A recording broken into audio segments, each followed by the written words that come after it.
Good morning. We'll go ahead and call this regular session for the Yuma County Board of Supervisors, also sitting as Special Taxing District, August 21, 2023, 9 a.m. Board members will attend in person, by telephone, or remotely via electronic conference. We're all here. Can we please stand for the Pledge of Allegiance?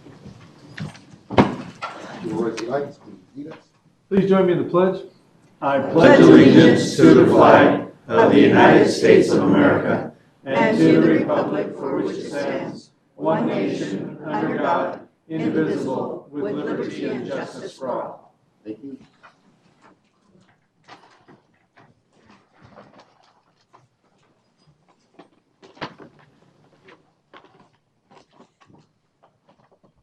We'll go ahead and move on to call to the public. Call to the public is held for public benefit to allow individuals to address issues within the board's jurisdiction. Board members may not discuss items that are not specifically identified on the agenda. Therefore, pursuant to Arizona Revised Statute 38-431.01 H, action taken as a result of public comment will be limited to directing staff to study the matter, responding to criticism, or scheduling the matter for future discussion and decision at a future date. Public comments may be made in person or submitted by email at publiccomments@yumacountyaz.gov. The emails forms of public comment will be accepted until 8 a.m. the morning of the meeting. All public comments will be read out loud during the Yuma County Board of Supervisors meeting that starts at 9 a.m. Chrissy, do we have any emails? Yes, I have one, and it's related to the work session item, the temporary permanent relocation of the University Property Extension, University of Arizona. They attached a letter, and just said if you have any questions, the letter. Over here.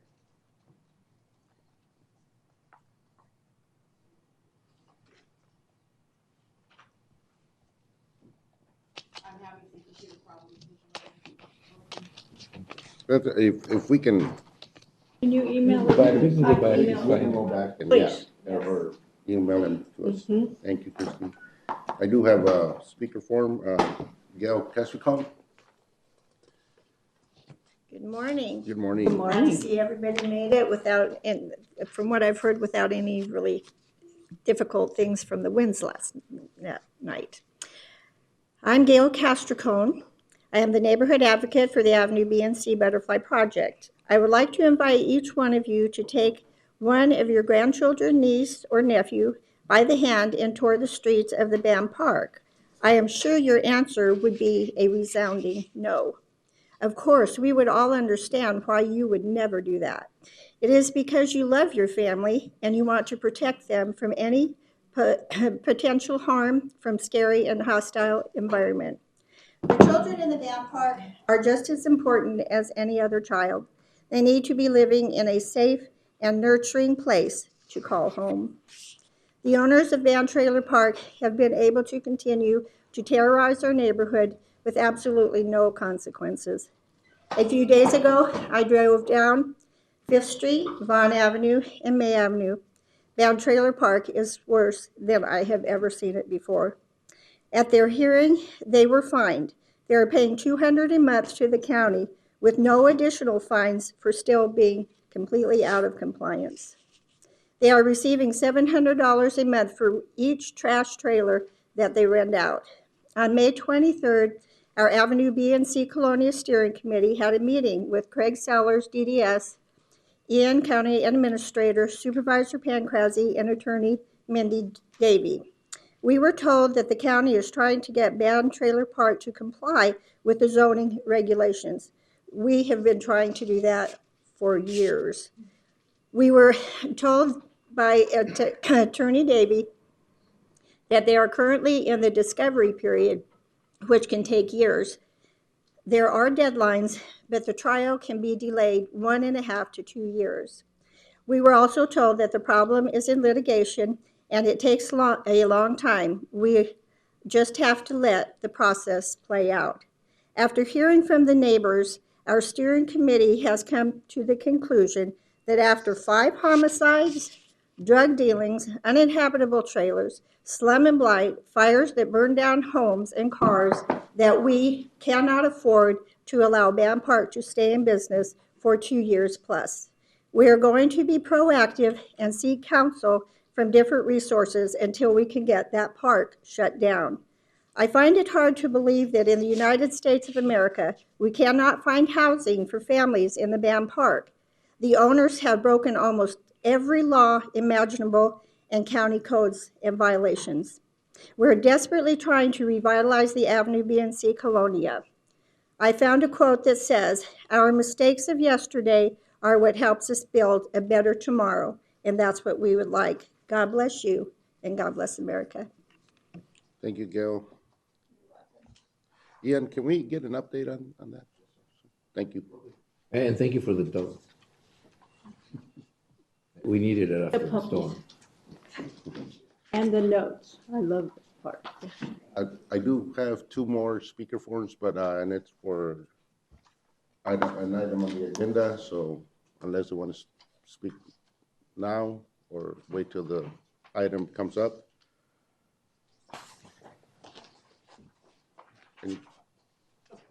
No, okay, go ahead. Chairman Porches, members of the board, Tiffany Anderson, Facilities Management Director.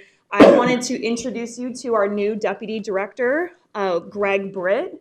He joins us 2 weeks ago from the city of Yuma, and he's hit the ground running. We're so pleased to have him join our department, and we know that we're going to do great things as a team. Welcome. Welcome. Thank you. Good weekend to start. So anybody's gonna introduce Adam back from Human Resources? Jessica? Jessica Rodriguez, Human Resources Director. I would like to introduce my newest Deputy Director, Adam Rodriguez. He is returning, and I'm sure many of you do remember his face from 2000 and, let's see, yes, 18 is when he left us. So we're so welcome and excited to have him back. So please welcome him. Welcome back. Welcome back, Adam. All right. Anybody else from the public? I'll leave the call to the public open. Presentations, proclamations, and appointments. Anybody, any appointments? Presentations, do item number 1, presentation of Yuma County Quarterly Safety Excellence Award. Good morning, Chairman Porches, members of the board, Ian McGahee, County Administrator. Safety, as you know, is a top priority for all of us at Yuma County. We strive to ensure that our employees have a safe, secure place to work. The success of Yuma County and our Superior Court is the direct result of the hard work and innovation that our valued employees deliver each day, day in and day out. This Safety Excellence Award recognizes county employees who consistently promote safety in the workplace. Any employee can nominate another employee for this award. All employees are screened for eligibility by the committee, and a winner is chosen. Nominees are recognized in the UCount newsletter. They receive a certificate of achievement, a challenge coin, a safety pin, and an Arctic mug. The winner of the Safety Excellence Award receives an Arctic USafe tumbler and a check for $100. All nominees will be automatically submitted for the annual Safety Excellence Award, and the prize for that is $250. So I'll now hand it over to Safety Compliance Supervisor Martine Espinoza to announce this quarter's nominees. Thank you, Ian. Good morning, Chairman, members of the board. Martin Espinoza, Safety Compliance Supervisor. I'm pleased to announce the nominees for the Safety Excellence Award for the quarter of April and June of 2023. Today, we will be recognizing 3 employees that were nominated within that quarter. I would like for each employee to come forward next to the podium when I announce your name to be recognized as a Safety Excellence nominee. First nominee, Cynthia Bassi.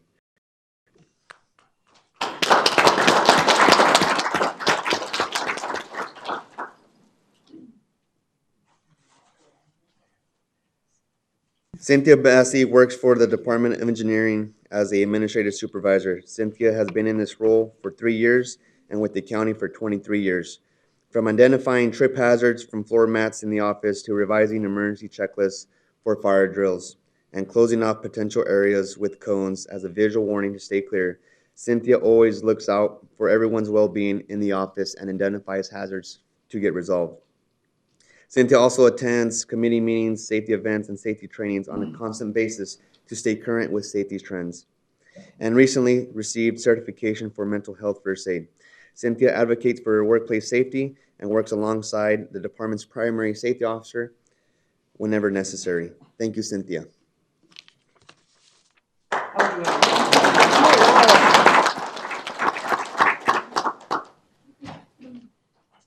Next nominee, Felicia Vidal from Public Defender. Just recently, Felicia Vidal just communicating that she will be unable to attend due to unforeseen circumstances. I will still announce her nomination. Felicia Vidal works for the Public Defender as a lead secretary. Felicia has been in this role for 5 years and with the county for 5 years. During the quarter, Public Defender moved part of their staff to another building location. Felicia took responsibility for both building locations during this transition. The relocation required the movement of furniture and equipment in 10 office areas, which were completed without accidents or injuries occurring. Felicia made sure all safety precautions were in place and ensured no hazards were present for any county employee working on that project. Felicia communicates safety procedures and shares safety tips with staff to ensure an injury-free workplace. Thank you, Felicia.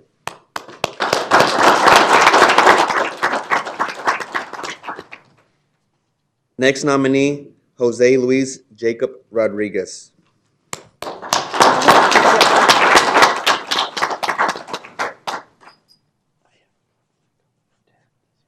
Jacob works for the facilities management as a grounds maintenance worker.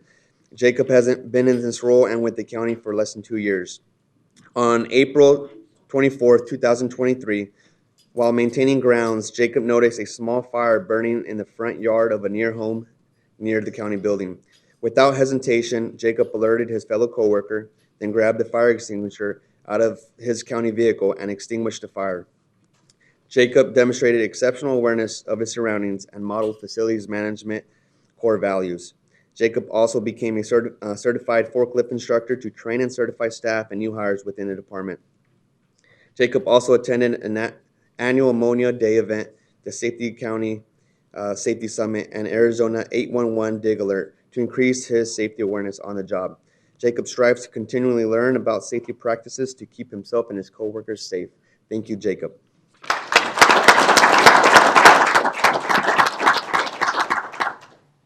We have such deserving nominees, and it's very difficult to select a winner. After much deliberation, I am pleased to announce our Safety Excellence Award recipient of the second quarter of 2023. Please join me in congratulating Felicia Vidal. I will send this up to her department head personally today. We can still get a group photo. Thank you. Yes. We'll keep the check.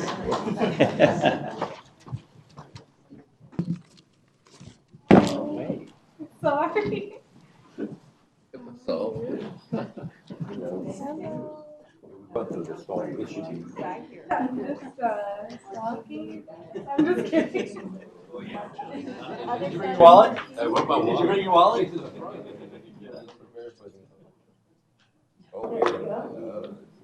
I know, You. huh? Everybody hold it. I didn't see a flash. Okay. No flash needed. Okay. You got a ball guy. Oh, yes, you do. That's right.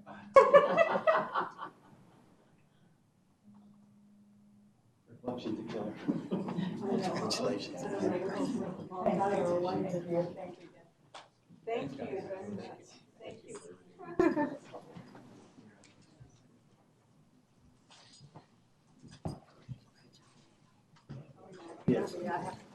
I know. Get in there.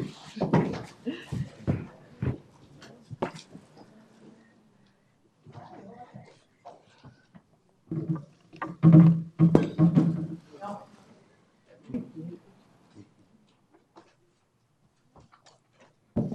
right, we'll go ahead and move on to item number 2, presentation of a plaque appreciation to Sarah Wichdom. Mr. Chairman, members of the board, again, Ian McGahee, County Administrator. And as you know, the county line, which has been a fixture of our meetings here and on Channel 77 for many years, has gone on hiatus for a reinvention and revamp and looking to do something new. But what that means is our longtime host of 13 years, Sarah Wisdom, is no longer going to be hosting County Line because County Line will cease to exist. So we thought this would be an appropriate time to take a moment and recognize the fantastic work that Sarah has done on behalf of Yuma County, our employees in the community, over the past 13 years. So Sarah, would you come up, and Lisa Mendez, Library Director, please join me.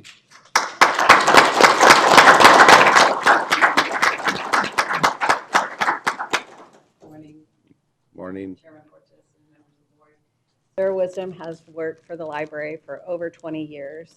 In 2010, County Administration requested that she be the host of County Line. And she does an amazing job of a bright, shining person for the library and for the county as well. So, of course, we're happy that that we could borrow her, and she's done an amazing job. Yes, she has. Yeah, we're happy. We got her for the last name, and we kept her because she was good. Yes, the perfect name for a librarian. Sarah Wisdom. So the county would like to give you this. Thank you. And then the hottest thing on the market.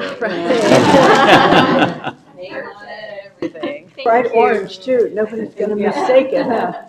Thank you very much. I appreciate the opportunity. One of the things that I always kind of brag about to friends is that Yuma County never keeps you in a box. They always encourage you to try new things and spread your wings. And somebody had told me I would be doing this when I first started. I never would have believed it.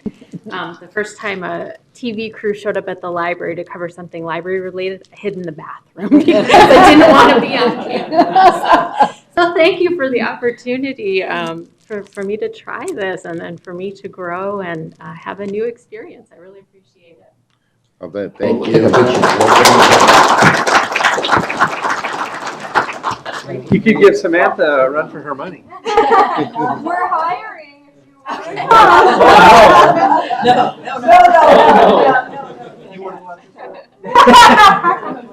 Elections are coming, so. Oh.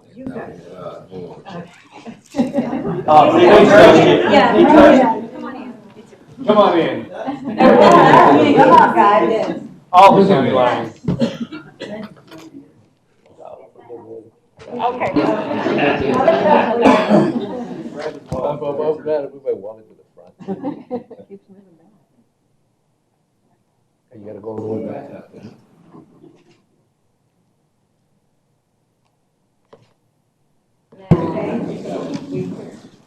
Oh, I love that.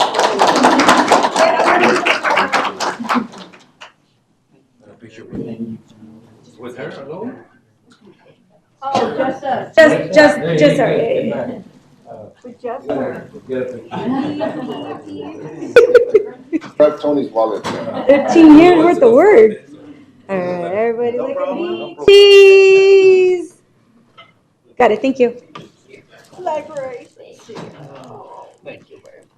I'll tell you, it's more after this one. Yes. Enjoy that.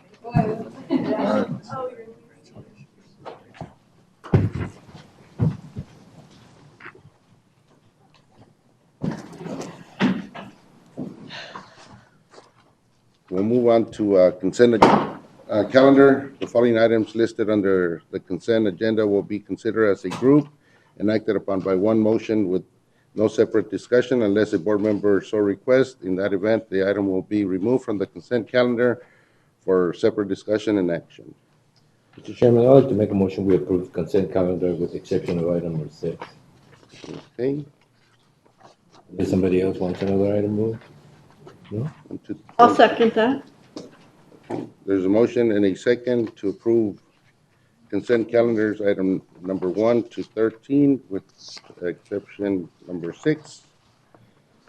All those in favor say aye. Aye. Any opposed? Motion carries. Item number 6. Item number 6, Frank, item number 6 is an intergovernmental agreement with the state of Arizona, the Arizona Department of Transportation, covering the construction, maintenance, and financing of the Avenue B, County 18th to County 23rd Street shoulder widening and rumble strips. So it's gonna cost us $4.5. When I saw this, I thought it was the actual repaving of that street there. But then I read it, and it's actually just a rumble strip on the side and a widening of the shoulders, which is fine, which is great. It's gonna have great shoulders. But do we know when the actual resurfacing of that? Chairman Porches, members of the board, Frank Sanchez, county engineer. Right now, it's scheduled to be constructed in fiscal year '26. So we still have a couple years to go. We got to go through the design process with ADA, and then they usually skip a year, and then they construct it the following year. So it's being designed in '24, constructed in '26. What's being decided in '24? I'm sorry? What's being designed in '24? The actual resurfacing? The project itself, the widening, the rumble strips, and so forth. Everything's coming at the same time? Sorry? They're doing everything at the same time? Yes. Yes. So this price that we're authorizing right now, this agreement will become effective in 2026? The project, well, this agreement becomes effective now, but the project itself won't be constructed till fiscal year Welcome to 26. government, guys. All right, I'm about to run again. Which means that it can be constructed, if the plans are completed, we're looking at July of 2025. Okay. Well, that's why you don't want to get excited about any project that involves the Arizona Department of Transportation. It's federal money, it's nice that we get the money, but it does take some time to get the Just projects wanted to get implemented. some clarification on it, 'cause it just said that we are signing an agreement, but doesn't really deal with the dates. Okay, thank you. Mr. Chairman, if nothing else, I'll make a motion to approve item number 6 as presented. Second. There's a motion and a second to approve item number 6 as presented. All those in favor say aye. Aye. Aye. Any opposed? Motion carries.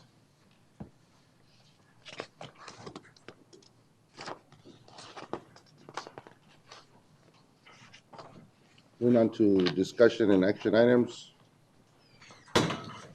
Item number 1, financial service, all taxing agencies. Phil?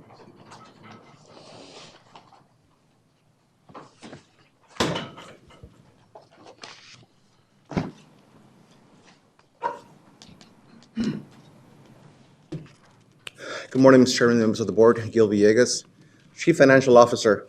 I'm here this morning so we can be in compliance with state statute, which requires to ratify the property tax rates and levies set by different entities in our own county as well.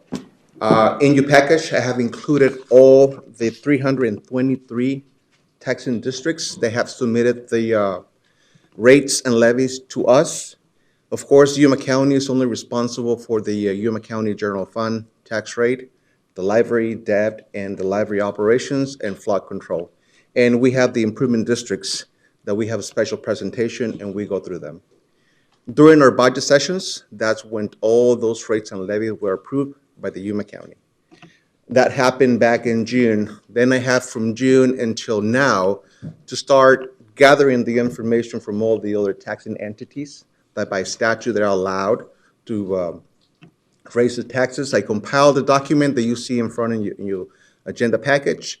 And today, like every year like we do, we're asking the board to ratify, adopt those taxes so they can be sent to the treasurers, they can be included in the tax road, and I can notify the PTOC, the Property Tax Oversight Committee, and we all can be in compliance. This pretty much will conclude the whole entire 2024 budget process. Mr. Chairman? I just want to make it clear in case, people are watching. When we do this, we are basically just certifying the tax rates. We're not setting the tax rates for this district. The district set the tax rates themselves. When they appear in your tax bill, there will be like 10 or 12 or 18 lines, sometimes many lines. Most of them are educational based. Most of them are school taxes, school bond issues that are passed out. There are some special districts in there. There's some, but the county basically, I think, sets 3 or 4 of them. It's really not that nice to be the messenger most of the time. When people get their tax bill, the first thing they do is call me and complain about it, how big it is, how large it is. In reality, people should watch when school districts want bonds passed. I mean, they all going to be assessed. All those improvement districts that you have, street lighting districts, you have water, sewer districts. Sometimes most of those are out of our realm. I mean, we don't really set the tax rate; we just certify for them. And so we went through a long and lengthy process to set up our tax rates, which again stay steady. Have stayed steady for a long time. I just want to make sure that when the taxpayer gets their bill, they understand. We don't set them; we just certify them. Mr. Chairman, Supervisor Reyes, that's exactly my comment. We're ratifying those tax rates.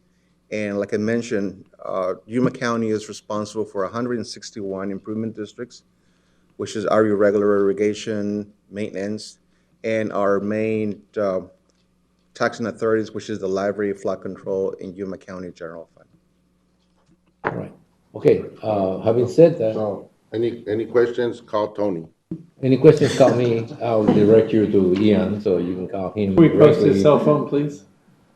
We'll give you the cell phone later. All right, so if there's no more questions, and again, it was just a comment, making sure that at least we put it in the record. I'll make a motion. No, we got some. Oh, we got some people that want to talk Yeah, about some tax rates. Oh, speakers. sorry, Yeah. speakers.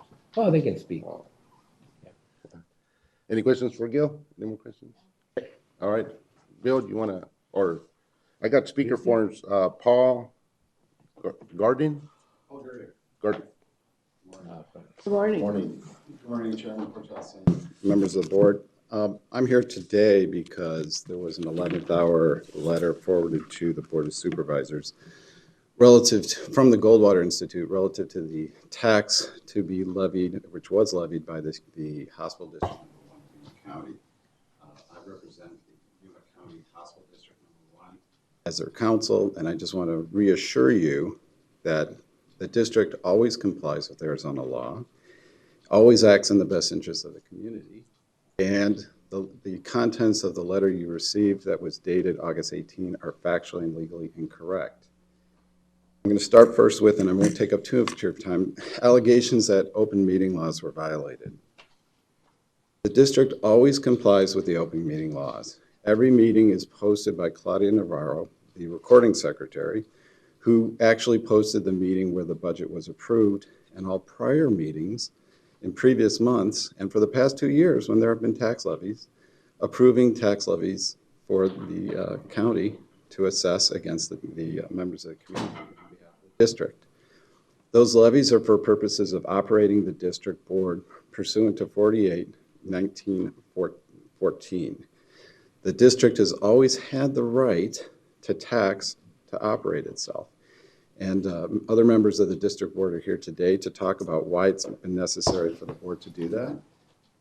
They've never done it in the past, but unfortunately, their revenue source, the hospital rent, has been cut off by the YRMC in an attempt to cut off the district from overseeing the operations of the hospital, not to operate the hospital, but to see that the hospital is always acting in the best interest of the community. The hospital district can sue and be sued. It was sued by the YRMC in an attempt to negate the lease or certain provisions of the lease and rent obligations, and to kill a policy and procedure agreement between the hospital and the hospital district, which relates to financial reporting and strategies, financial planning relative to the hospital, so that the district can always see that the hospital is acting in the best interest of the community pursuant to 48-1907. There was in the letter, it said that there was no open meeting and that there was only a Facebook recording of the meeting. That's not true. The day before the budget was approved, the district agenda was posted at City Hall, file stamped, and posted with the county. There was a Facebook recording made because every meeting is now public, not only in public as this meeting was. Any member of the public could have attended. It's also recorded and offered up to the community so that the community can see what happened at the district meeting. It's interesting for the district that this Goldwater letter came at the 11th hour, just before the final date of the approval deadline. This is not the first time that the hospital district's been sandbagged in this method. Again, this is the third year that we've had a tax levy. Every meeting is open to the public. No members of the public have come in to complain about the tax, and no member of the Goldwater Institute came in to publicly complain about the tax. There was one comment added at the convention center a couple of years ago, but other than that, district board members really have not had any comment.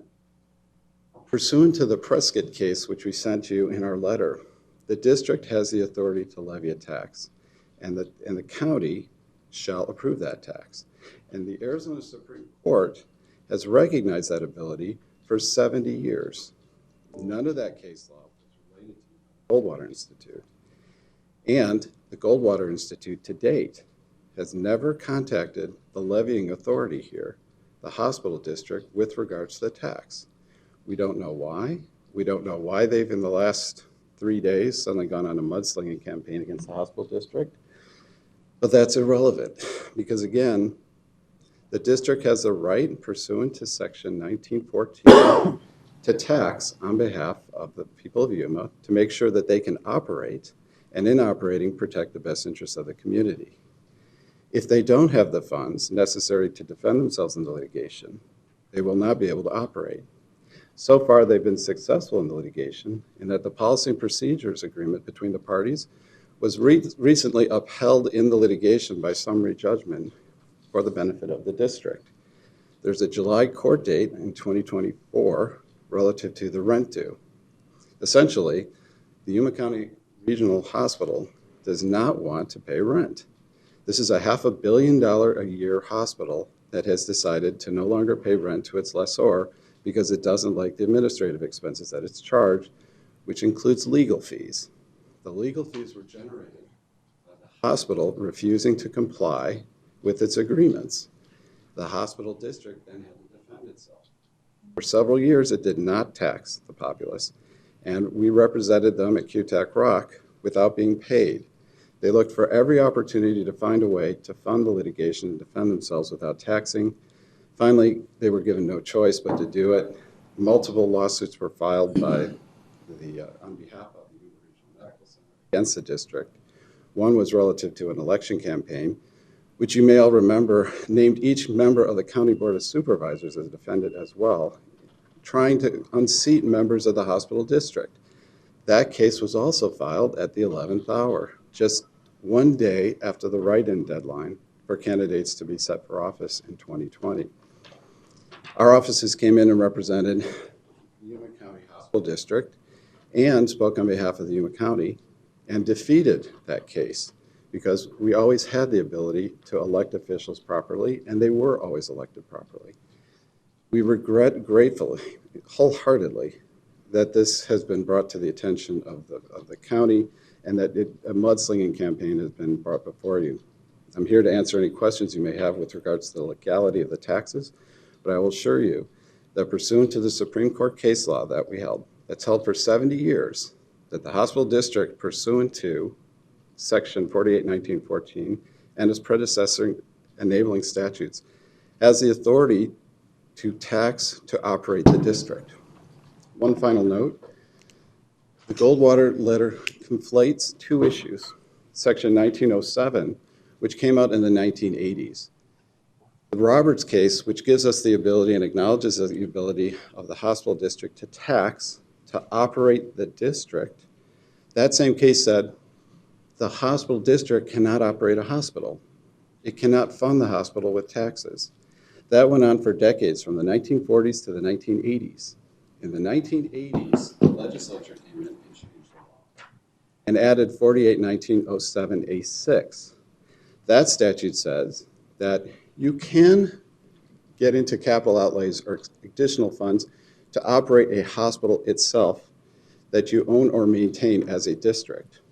The Atkinson case that they cite was a denial of a district's ability to run a hospital or to tax for purposes of running a hospital where they, in fact, the district was not running the hospital itself, but had set up a contract with another party. They're saying that because you have to have a vote in order to get taxes enabled to fund the operation of a hospital, let's just ignore the Supreme Court case law and Section 1914 and the long history of districts being able to tax on their own by submitting a budget and levying taxes to operate themselves. They're conflating the two issues. And as we pointed out in our letter, they actually misquoted the statute and represented that the Section 1914 says that you must have a vote and that you must bring in a tax under Section 1907 pursuant to 1914. That's just simply not the case. It's a very simple statutory scheme. And Section 1914 says the hospital district can formulate a budget, submit it to you for approval, and you shall, pursuant to 1914, pass that tax on to the taxpayers. As you just noted moments ago in the record, nothing in 1914 says that the County Board of Supervisors has the discretion to deny the tax or to amend the tax. It is a tax that's levied by the district. And the Prescott case that we gave you says that both parties have the ability to tax, the county and the district. The Section 1914 tax that was presented to you on July 10 of 2023 came to you by letter seeking funds to operate the district. And it specifically said, because of this delineation in the law, we are not using these funds to run a hospital. We're only doing it to have administrative expenses paid by the district itself or for the district itself. Look, you're litigating almost here. I mean, we understand, but we're not doing anything that interferes with the process. We're just approving the district. And you know, there's always been there's been a little conflict between you guys for a long time. A long time is a few years. So we're not gonna get involved in that. And you know, you don't have to come up and justify a lot of this stuff. Otherwise, a lot of people would just come and justify that. Most people complain about getting taxed, period. So the justification behind it it's a little easier for me to understand, having been around for a while, but you don't have to justify that. Our concern was this sudden campaign by Goldwater Institute, and I'm here just to reassure you that as their counsel, we will avow we're always making sure that they follow the law and do what's appropriate. And that's why they wanted us to come in today. Follow the law. Thank you. Connie Uribe? Mr. Chairman, could I switch with Dr. Curry Okay. since he was a little late getting here because of jury duty?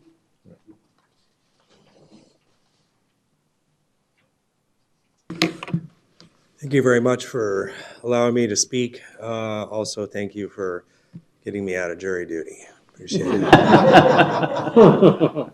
That's what you think, but they're waiting for you outside. Well, one community service for another. I just want to start out by introducing myself and also describe what the Hospital District Board is. I think it's very important that you understand the jobs and duties that we do. But let me start with myself. I first came here in 1983, went to Woodard, I went to COFA, I went to AWC, and then I went to the U of A Medical School, did a residency and fellowship, and then I came back to Yuma. I came back to Yuma because Yuma is a very special town, and I wanted to raise my children here. I feel a deep commitment to Yuma because it's been very good to me. And I began as an anesthesiologist at the hospital, and I served on a few of the hospital boards. I also served on the quality committee and was even vice chairman at one point of the Department of Anesthesia. I became interested in the Hospital District Board approximately 10 years ago, and I've been serving on it since. The Hospital District Board is a group of 5 members. We're all volunteer, non-paid.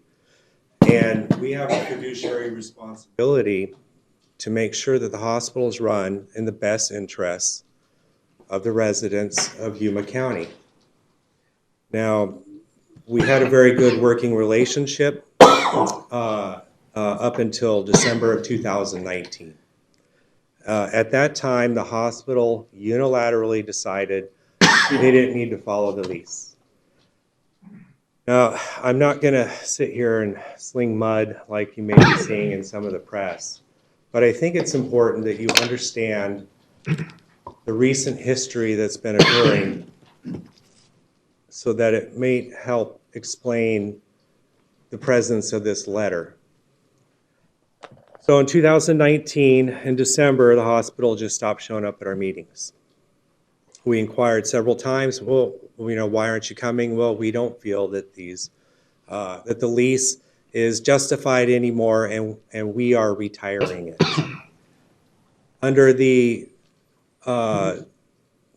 lease agreement, we're required to go to mediation. So we went to mediation with the hospital, and the mediation was unsuccessful.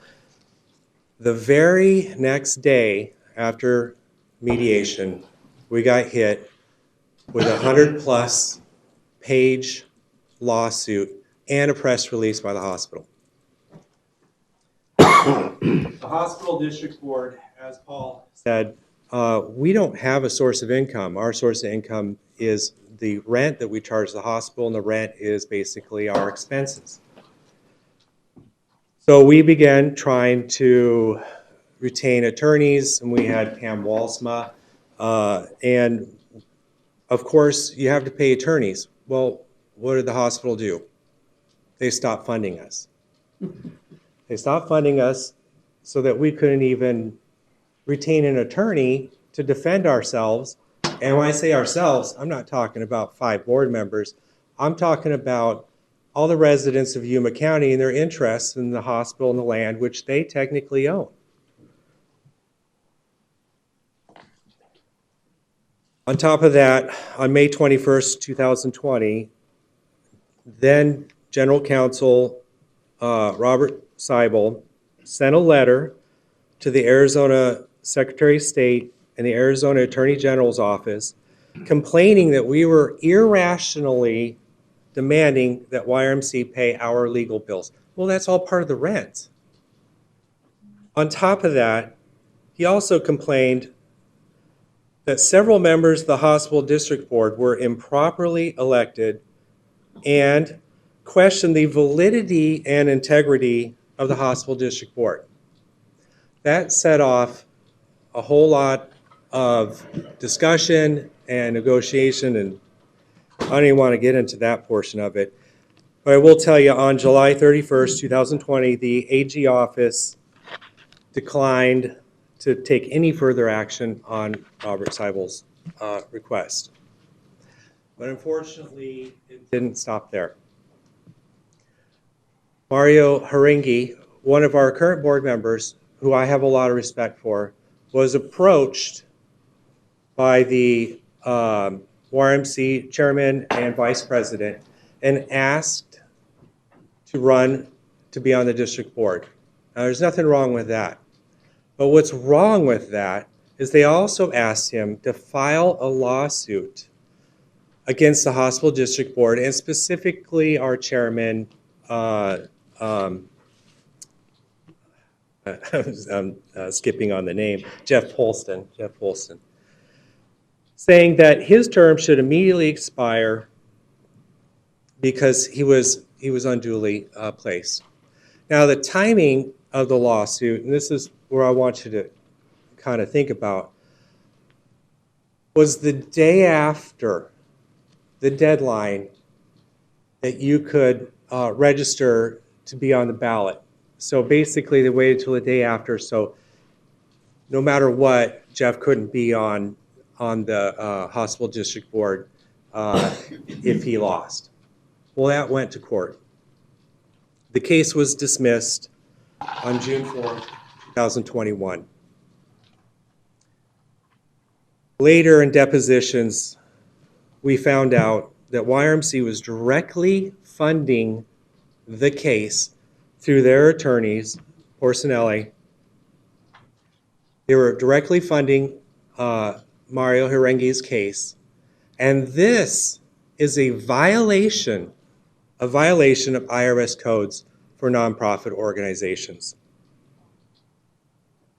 That a nonprofit organization cannot directly or indirectly participate in or intervene in any political campaign. And this is exactly what they were doing. The thing is that we were hit multiple times through various litigations and strangulated out with our funding from the hospital. We spent countless meetings trying to find other means of revenue. In the 50 years that this board has existed, it has never had to tax to pay for itself. And we could not find any other means. And we debated, and finally we wrung our hands and said, this is the only way. We must protect what's right and protect the property and the rights of the Yuma County citizens. As far as it goes with this current issue, I think Paul has done a very good job at explaining it. This letter from the Goldwater Institute, it's filled with inaccuracies.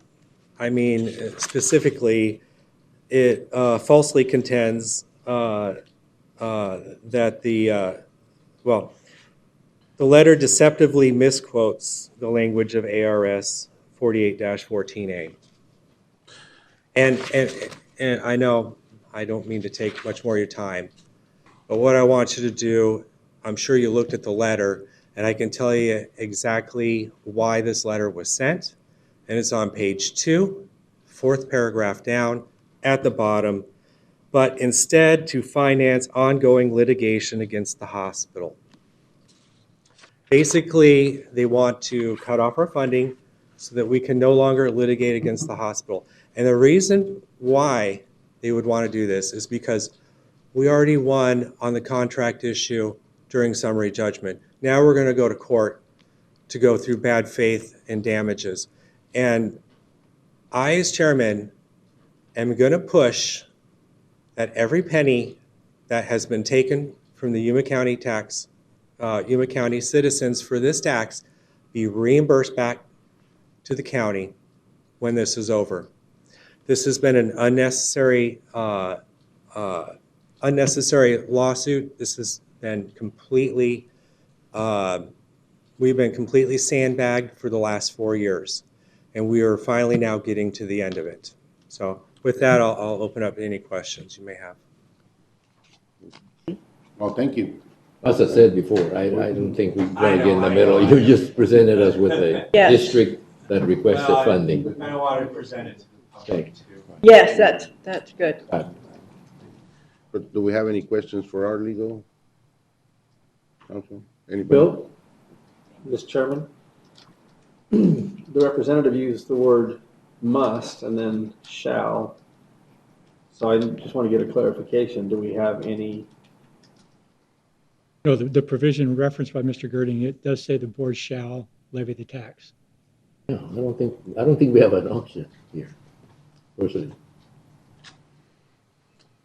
If a district comes and asks for a tax to be levied, I don't think we have the option of saying this district yes, this district no, this district. It's not within our scope of powers.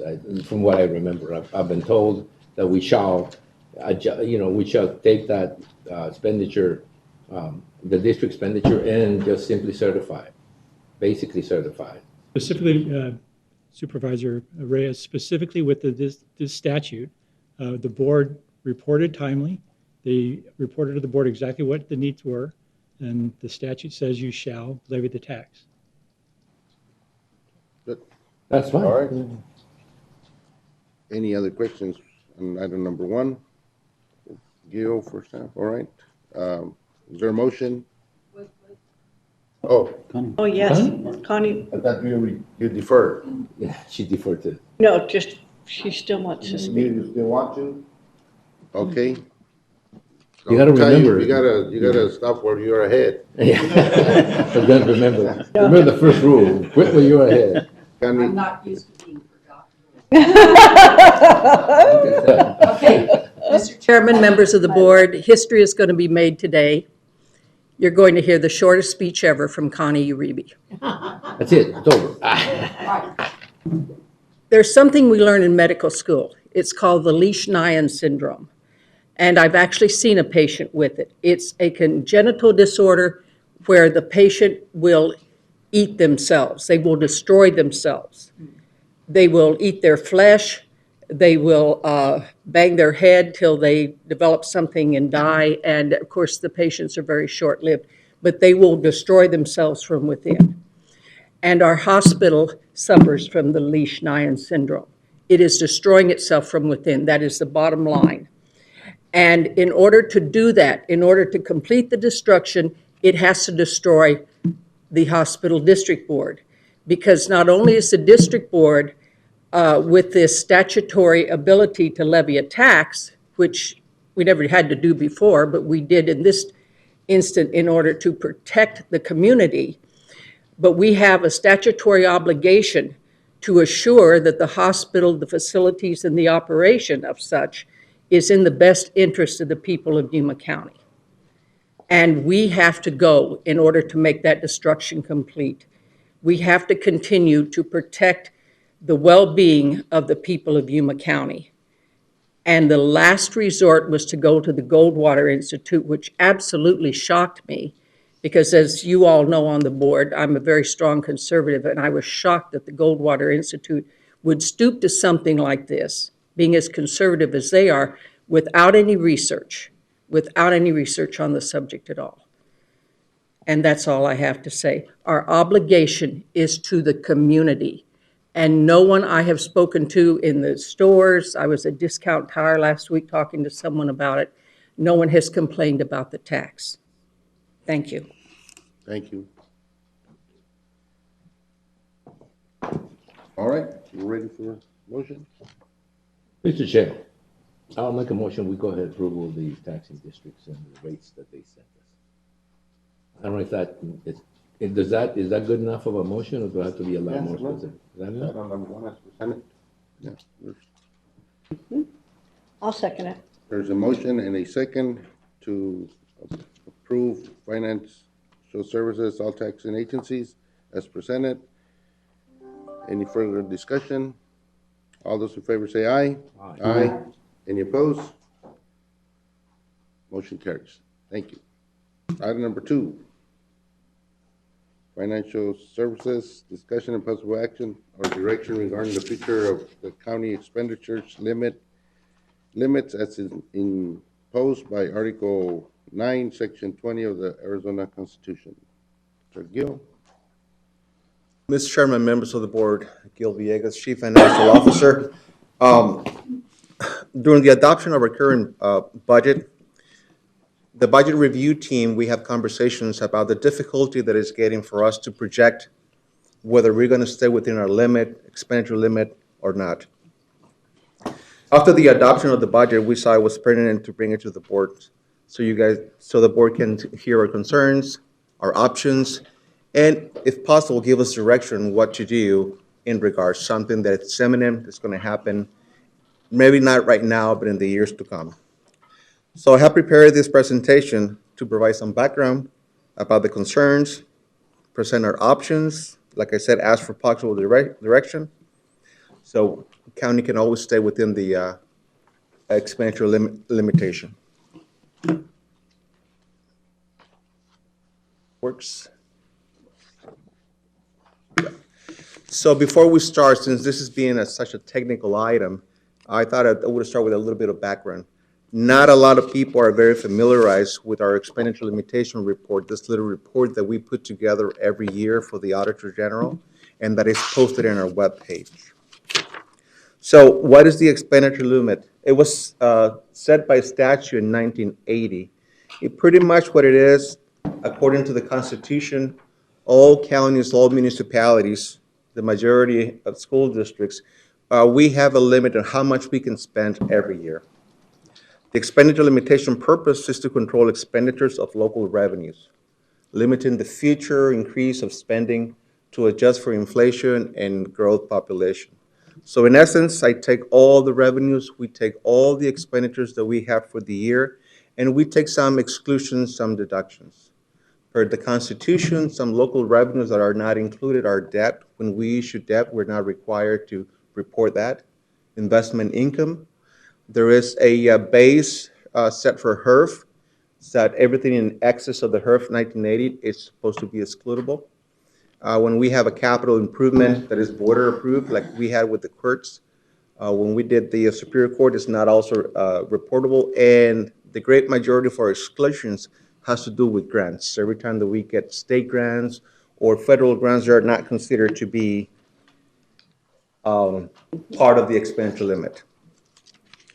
How is our expenditure limit calculated? Well, by statute, the Arizona Economic Estimates Commission calculates the limit according to statute 41563. Limits are calculated using the actual fiscal year and baseline local revenues sent by each county back then. In essence, the base was established back in 1980 for both population and revenues. Then the base gets adjusted every year for estimates in population increases and for the increases in inflation. It is important to understand that every time that we have a census, those populations, those numbers, they get adjusted.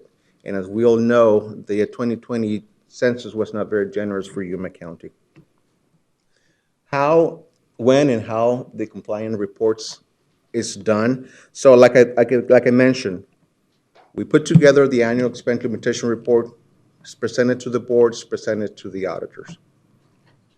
One thing that I want to point out that when we're starting the budget, the recommended budget process, every year, once we have all the numbers compiled, what I do, I will put together a projection. We budget for a lot of items that they're not necessarily going to be expended. So as I do those projections, then I calculate whether the county is going to stay within its limits or not. If we were to exceed that limits, then I would have asked the BRT to do some changes in the budget before it is recommended. So what is the concern? The concern is exactly that when I'm doing the projections, when I am thinking how much we're going to spend based on the trends that we have, based on the large expenditures that are coming, we don't know if the county is going to be able to stay within the limit set by the statute. So it's getting more difficult to project the county's expenditure will stay within the limits due to the normal increase in operational expenses and the negative adjustments to the expenditure limit amount resulting from the population adjustments done after the 2020 census. So what would happen if we exceed that limit? What would happen if after we take all exclusion or deductions, we're still above that limit that the statute sets for us? The Office of the Auditor General is required to hold a hearing so they can hear the our reasons why we exceeded the line item. And the most important, the county primary tax levy limit for the next fiscal year is reduced by the amount that exceeds the limit, which that is my major concern. That is going to have a direct impact to our property tax rate collections, which all know is one of our major sources of revenue. So I have put together a little history so we know the trending, we know what's happened in the past. The orange line at the bottom, it's our eligible expenditures that we have for the county. We have always stayed 71, 60, 80 million, except for last year, coming right after COVID, we have some major expenditures. It jumped to $97.7 million. The blue line, that's the expenditure limitation amounts that we get from the state statute. And you can see that trending that happens all the time, every time that we have a census. So because it gets adjusted by the expected population growth and inflation, we always get a little bit extra in our expenditure, which is normal, it's part of the operational costs. One thing that I want to point out to your attention is that every time that there is a census, we see a little reduction on that. It's because how the formula is calculated, and it's because the impact it has on the population. The big impact, you can see it over here, right after a 2020 census, our numbers, our allowance dropped from 110 million to $100 million, which is 10 million reduction, which is very significant for us. Definitely fiscal year 23, I haven't closed the numbers yet. We're getting close to have the final results. It's going to be challenging for us because of that reduction that we're going to have. Nevertheless, I think the county would be in good shape when it comes for us to comply, to put together with this document. And the reason why is because there are a number of additional subtractions and exclusions available that the county has not taken. When this report is prepared, all I do, I just go with the major exclusion, major deductions. If I'm under the limit, then I don't need to do any more research, put it together, send it to the Auditor General. And that's the practice that everybody else does. I know for this year, for 23, we have what we call carry forward, which is some grants revenues that we have not taken exclusion on them because, like I said, it's not needed. So what I'm hoping to see next fiscal year, the calculations that I have done for 23, is to take advantage of those additional exclusions so we stay within the limit. It's going to be close, but we're going to be under the limit. The concern is fiscal year 2024 as well, and that's because all the constructions that we're going to have, all the CIP, the infrastructure where we're investing our money, that also is going to have an impact in the number that we're going to show as expenditures. But you can see the EEC has already adjusted that number for us.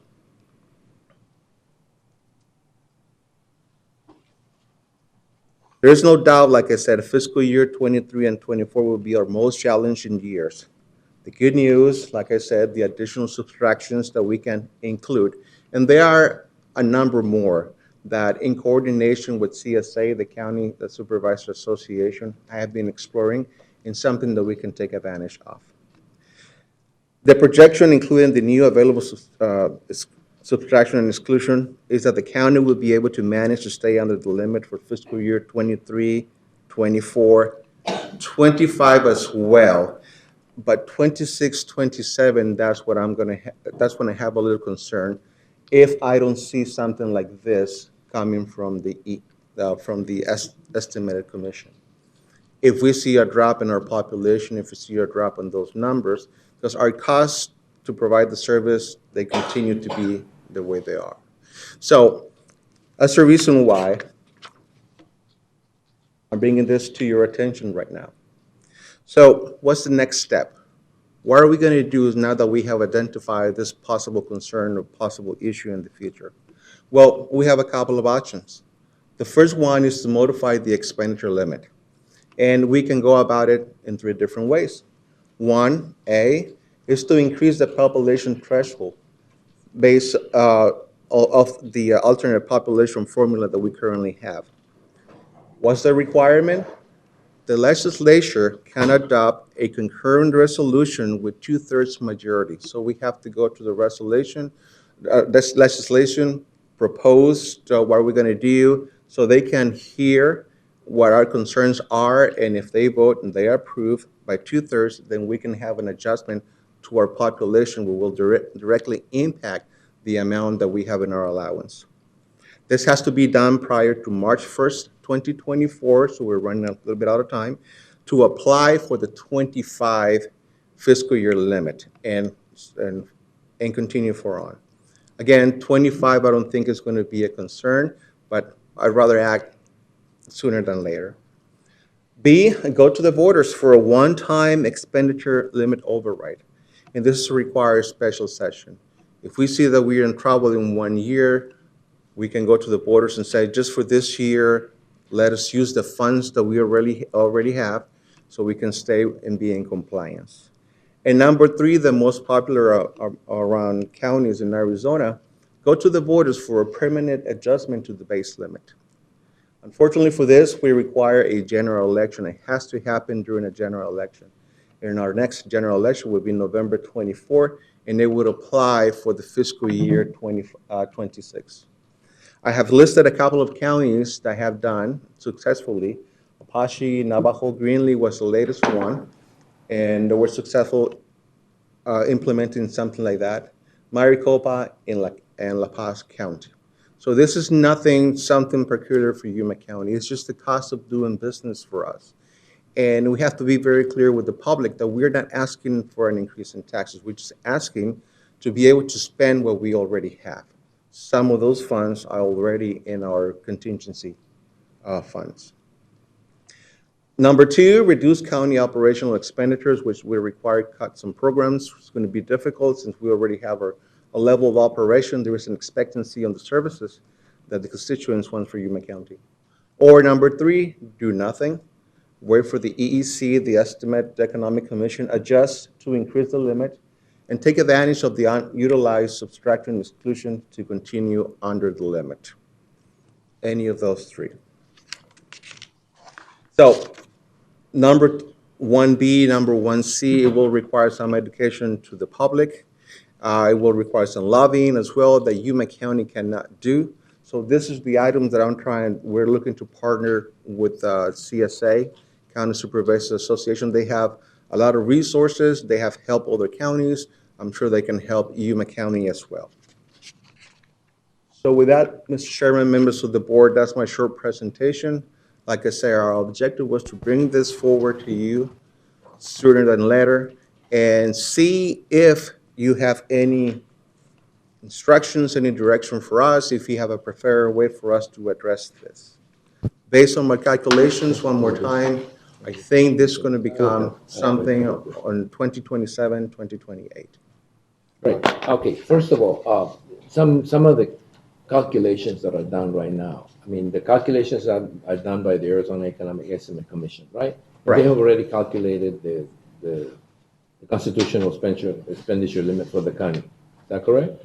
Yes, they have already released, because of the budget year, they have to release those numbers early.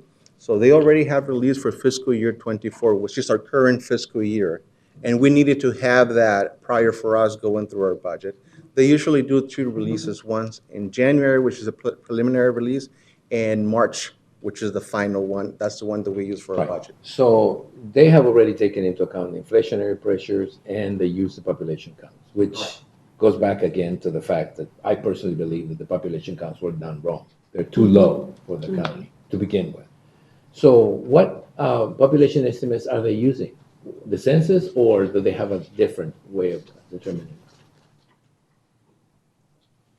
This is the letter that I get from the Economics State Commission. I just included it in here. It's not in your package because I wasn't. Is it? I can't see. Yeah, I put it here just in case I had a question like that. So what they use, there is a note in that little square. I don't know if you can see it. They use the Arizona Office of Economic Opportunity. That's where they get their projection for the population, and they use the BEA, the Bureau of Economic Statistics. That's what they use for their inflation. What does it say? The number? The number. What's the number? Well, the number that they have for fiscal year 23-24 is based on the population in fiscal year 2022, for Yuma County, $220,000. I'm sorry, 220,000 population. I'm used to dollars. So they're using 220,000. They're using 220. Our census in 2020 was 203 population. I think that's where we got a problem, and it's going to continue that way because as long as we don't permanently adjust that number, it's going to be low every year from now on because it's based on that estimate. Now, I was asking whether it was a census number because the census was always a problem to me, the way it was conducted, when it was conducted, and how it turned out. It turned out low for almost every city, but I think San Luis, which ended up, marginally. So on the options you gave us, I think that getting a 2/3 vote out of the legislature is going to be a no-starter. Yeah. Especially when it comes to overrides or tax overrides, because if there's something they're not really willing to go into is an override. It'd be the other way. They would say limit your county operational expenditures before they do that. So I think that's a no-starter. I don't think we'll get it done, much less by March. So the next one, going to the voters for one-time expenditure and limit override, I don't think that works either because it's a one-time deal. It'll be over in a year and then we'll be back having the same problem. The third one, going to the voters for a permanent adjustment, may be an option that we may want to take if we can't take any legal way to change the population count, as far as I'm concerned. Now, somewhere I read that we could go to the House of Representatives and Senate for a change in numbers. Now, where did that come from? Did I read it wrong? Mr. Chairman, Supervisor Reyes, that's part of the increase in population Okay, so, to go to legislature. but is it federal or is it state? State. It's state. So the concurrent resolution had to come from the state. And it's not gonna happen. It's not, I don't think it can happen. So we're gonna be faced with, and I suppose they already used inflationary pressures, they already did that to base their calculation. So we're down to going to the voters for a permanent adjustment or getting the population count changed. Now, getting the population count changed, census would take a mid-decade census before 2020, was it 30? Yeah, it would be 2025, but it would be, because I think this is going to be an ongoing problem. Either we'll go to the voters and get that reset, or we change the population count to begin with that you use for the calculation in some other way. Now, if it requires going to the state for a two-thirds, I don't think it's going to happen. If it requires going to the voters in the general election in November, it's going to take some education because people are not in the mood to increase whatever. They'll probably look at number 2 and say, well, stay within. Do nothing, I don't think is what I would do. Do nothing means that eventually we're going to deal with that cap and we're going to get to it much sooner than we should because we're dealing with the population. There's something that makes Yuma unique that gives us a different set of problems. That is the winter visitor population. In the winter, this is not a $220,000, $230,000 count. Resident county. It increases by 100,000, but we have to provide county services to everybody that's here. So it makes it for a much different situation than other counties that have a stable population all year round. Us, it increases in the winter. We have a large influx of people from outside that we have to deal with in our roads, in our services, in the libraries. Everything has to adjust to the fact that we got winter visitors in. So I think that we need to, personally, I think that we probably need to go to the voters if we want to solve this problem. But what would we tell the voters? I mean, we tell the voters we think it's 250, or well, how do you go to the voters for a budget override? I mean, no, wait a minute. Not just for a budget override, but for a reset. Adjustment. For a permanent adjustment. Mr. Chairman, Supervisor Reyes, I want to be very clear. This is not an increase, asking to increase taxes or a budget override, nothing like that. This is just allowance from the legislature for us to be able to use the resources that we have. I get it. But what you say is go to the voters for a permanent adjustment to the base limit. The base limit is what I'm talking about. The base limit is what they start with, and that's why it did so far the other year. Because we need to start with a base limit that's higher than that. But what would be our base limit? How do we determine our How do we determine that? So, Mr. Chairman, members of the board, again, another spreadsheet that I put together. It's not in your package, contemplating for this question. This is the history that we have right now. This is the estimate that I have done. How this is calculated, like I said, we have every fiscal year the total population that we get. This is our base that we get. According to the letter that we received, you can see the population gets divided by the base. So our population divided by the base give us a factor. They also do the factor for the inflation. Those two factors get multiplied by our base set back in 1980. So that will give us the constitutional limit. This is the amount that never changed. That is our base. And that's the amount that we will ask the voters to change to increase it if we would like to go that route. In essence, what we're telling them, increase our base, so when those factors are calculated, our allowance, our limit is going to be increased. So we decide what to do if the board wants to do it. Again, if we just calculate our bases, probably we're going to be, based on our projections, we're going to be good until 2037. What I did, if we do our permanently base, if we go to the voters to do that, every 10% that we ask to increase our base it will get us around 5 years. So the majority of the counties, and I'm looking at the list, ever since 1984, they have done 25, 38, 33. The most recent was Greenlee County. Greenlee County in 2022, they increased their base by 82%. That will give them a lot more flexibility. Your timing is awful, because it's, general elections are not a good time to be asking people to override anything, including budget. It is an election year. We're all adverse to any tax measure in election years. I mean, you should know that. But we can't saddle the rest of the future of this county just based on some political calculation about whether people will vote or not. But we want to make sure that when we make the argument, we know what we're doing. So if we're changing the base by 30%, we're not increasing the tax levy, we're not increasing anything. We're just simply changing the way they calculate it so that we can spend the money that we already have and making sure those services get out to the community, correct? Mm-hmm. That is correct, Supervisor Reyes. Once again, I want to emphasize that we want to get in partnership with CSA because they have so many resources. They know how to structure this, how to levy, how to go and talk to voters, and that's the help of the resource that we're going to be seeking, if that is the direction that the board wants to go. Mr. Chairman and Gil, there is going to be so much on the ballot in 2024 as far as We don't have to do it in 20. there's so much commotion and all that. Is there any way that we can wait till 26 is when we have the governors and, well, the even number, will our budget hold till then? No, we apply for. Supervisor Pancrasi, yes, right now the calculation goes to 26, 27, my projection. But once again, this is based on actual expenditures. I don't know how much I can get on exclusions and deductions for this. So it might be that it's going to be challenging.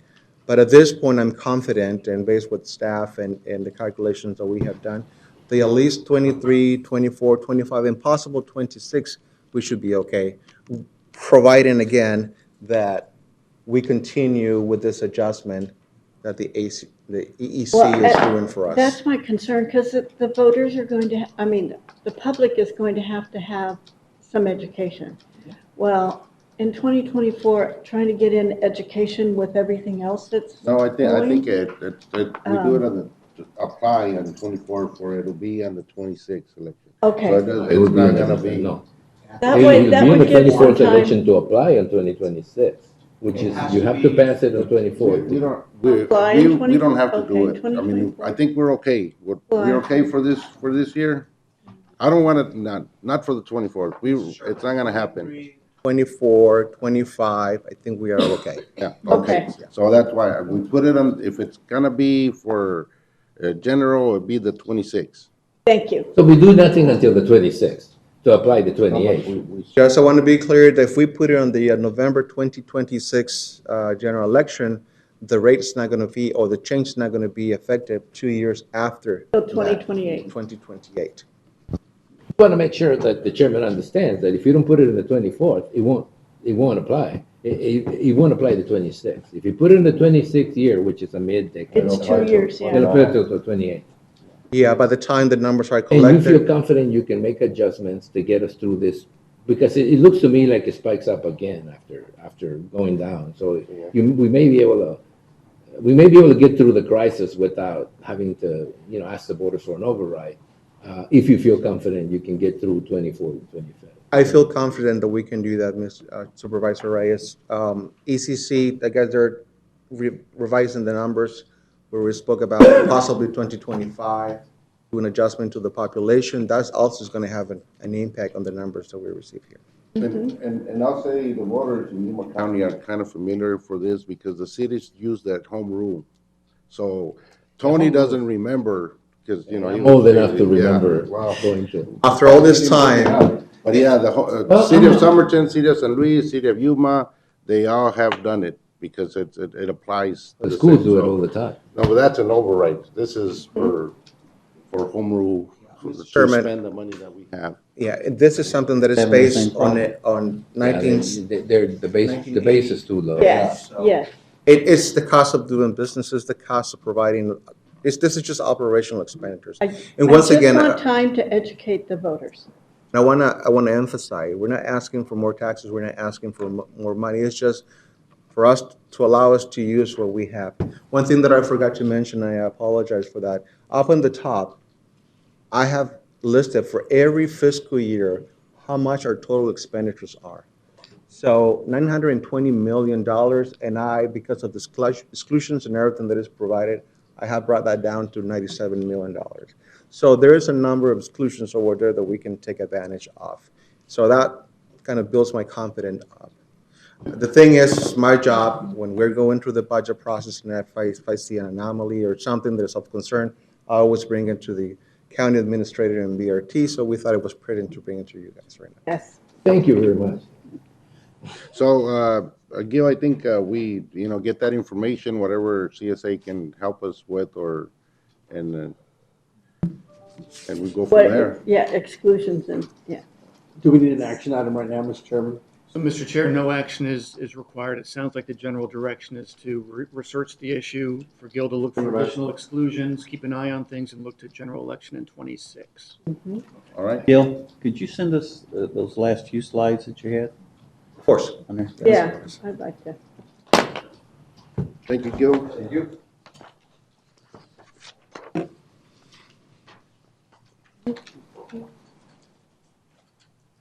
Is there something magic we said? It's you, Tony, it's all you. Was you what you said? I forgot what you said. Discussion regarding legislative issues. Item number 1. Alejandro. Mr. Chairman, members of the board, Alejandro Figueroa, Economic Development and Intergovernmental Affairs Director for Yuma County. I'll be quick on the first item, as we don't have a session in place going on at the state legislature. So I'll skip that for now and jump into the federal component of this.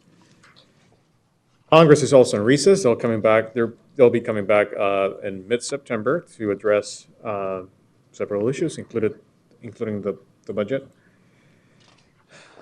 But while that's happening, Arizona Senators Kyrsten Sinema and Mark Kelly sent a letter urging DHS, FEMA, and CBP to ensure the Shelter and Services Program sufficiently funds Arizona communities. The Senator's letter outlines particular concerns that must be addressed to ensure Arizona's border management network is able to continue keeping Arizona communities and migrants safe and secure. In fiscal year 2023 appropriations bill, Sinema and Kelly secured $800 million to create a new CBP SSP, which is the Shelter and Services Program, to help cover the costs incurred by local government agencies and non-governmental organizations to manage migrant encounters at the border. Instead of prioritizing Southwest border communities with the $800 million Sinema and Kelly secured for a new CBP SSP, which was specifically authorized by Congress to assist border communities that are directly affected by the border crisis, the administration awarded East Coast cities such as New York City over $100 million. In their letter, the senators direct the administration to provide an in-depth briefing on the formula used to calculate the allocations for the first round of SSP funding, where Arizona only received $23.9 million. The Arizona Border Counties Coalition agreed to draft a letter in support of the senator's letter.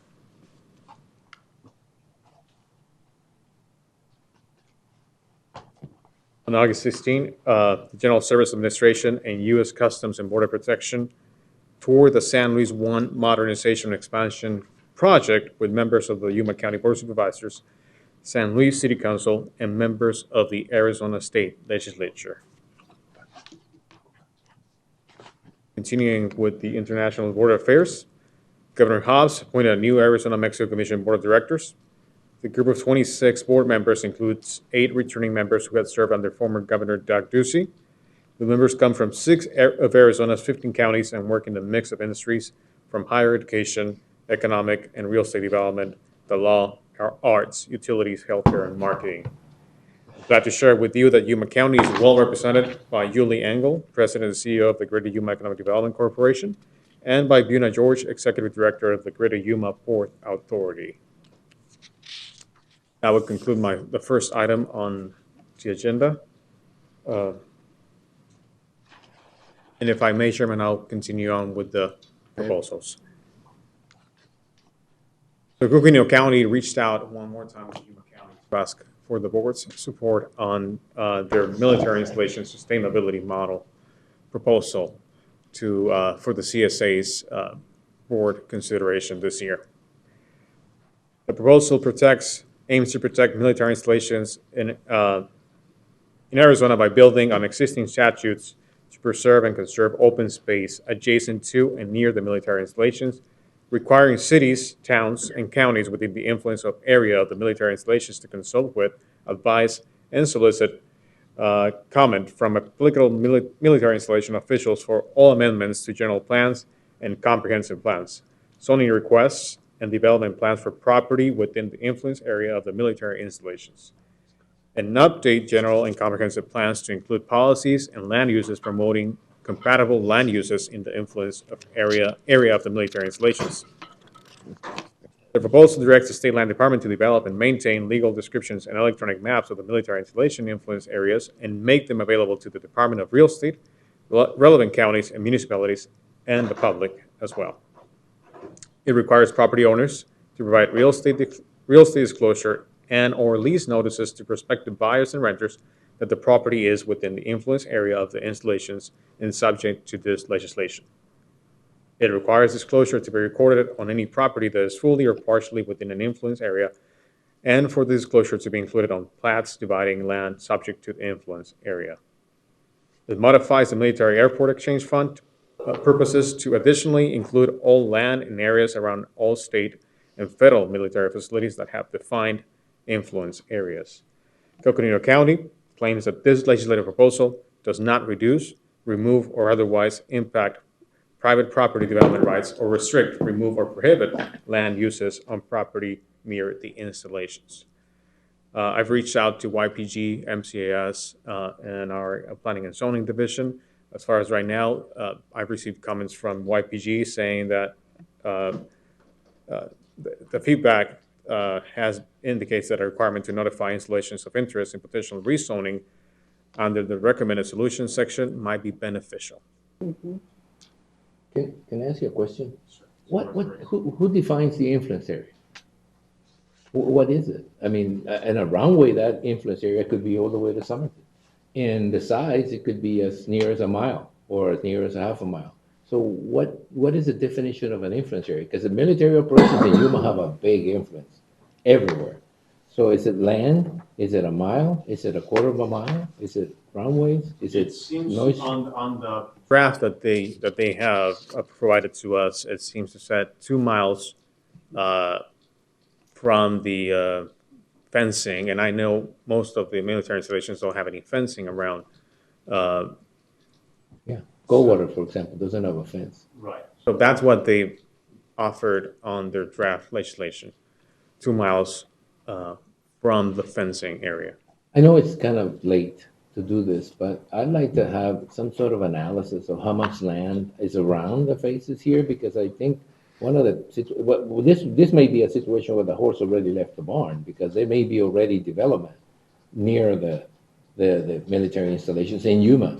I mean, for example, the International Airport, which is run by the Marine Corps Air Station. I mean, it's in the middle of Yuma. So what is the influence area?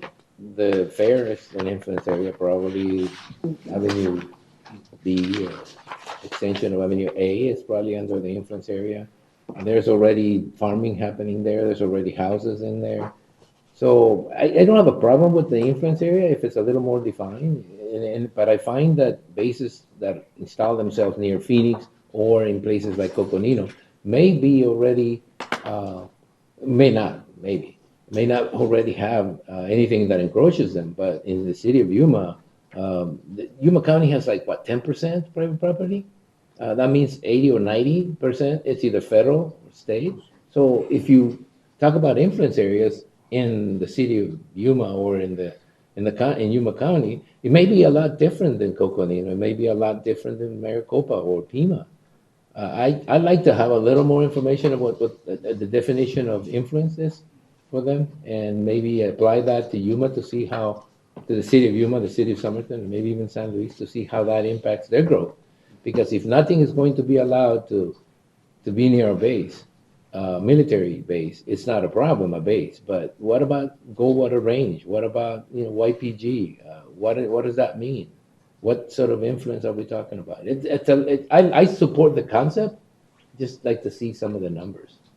Mr. Chairman, just to respond to that, I spoke briefly with Maricopa County Manager Jen Pekorski, and they have expressed exactly those same issues for Luke Air Force Base specifically. So they're still looking at it, but they definitely have some concerns exactly as you outlined them. And it's one of those solutions that may be permissive, where you allow the county to determine that, each county to determine that on their own, but I don't think it can apply, you cannot apply it statewide. It wouldn't work in some locations already where the military bases are just adjacent to the zone. To that point, that's why our trash proposal was watered down, because of how it affected FEMA and Maricopa County. Mr. Chairman, Supervisor Reyes, if I may, this is a request for support. So this is something we can discuss between now and the actual summit. We can actually express our support up until the day of the summit.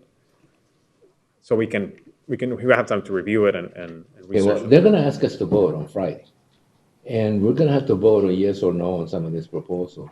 So a permissive proposal that allows counties to determine that on their own, it's not a problem for me, because every county can make a decision on their own. But a proposal that's a set an influence zone of 2 miles, for example, around military bases, just isn't going to fly in every county. It just can't.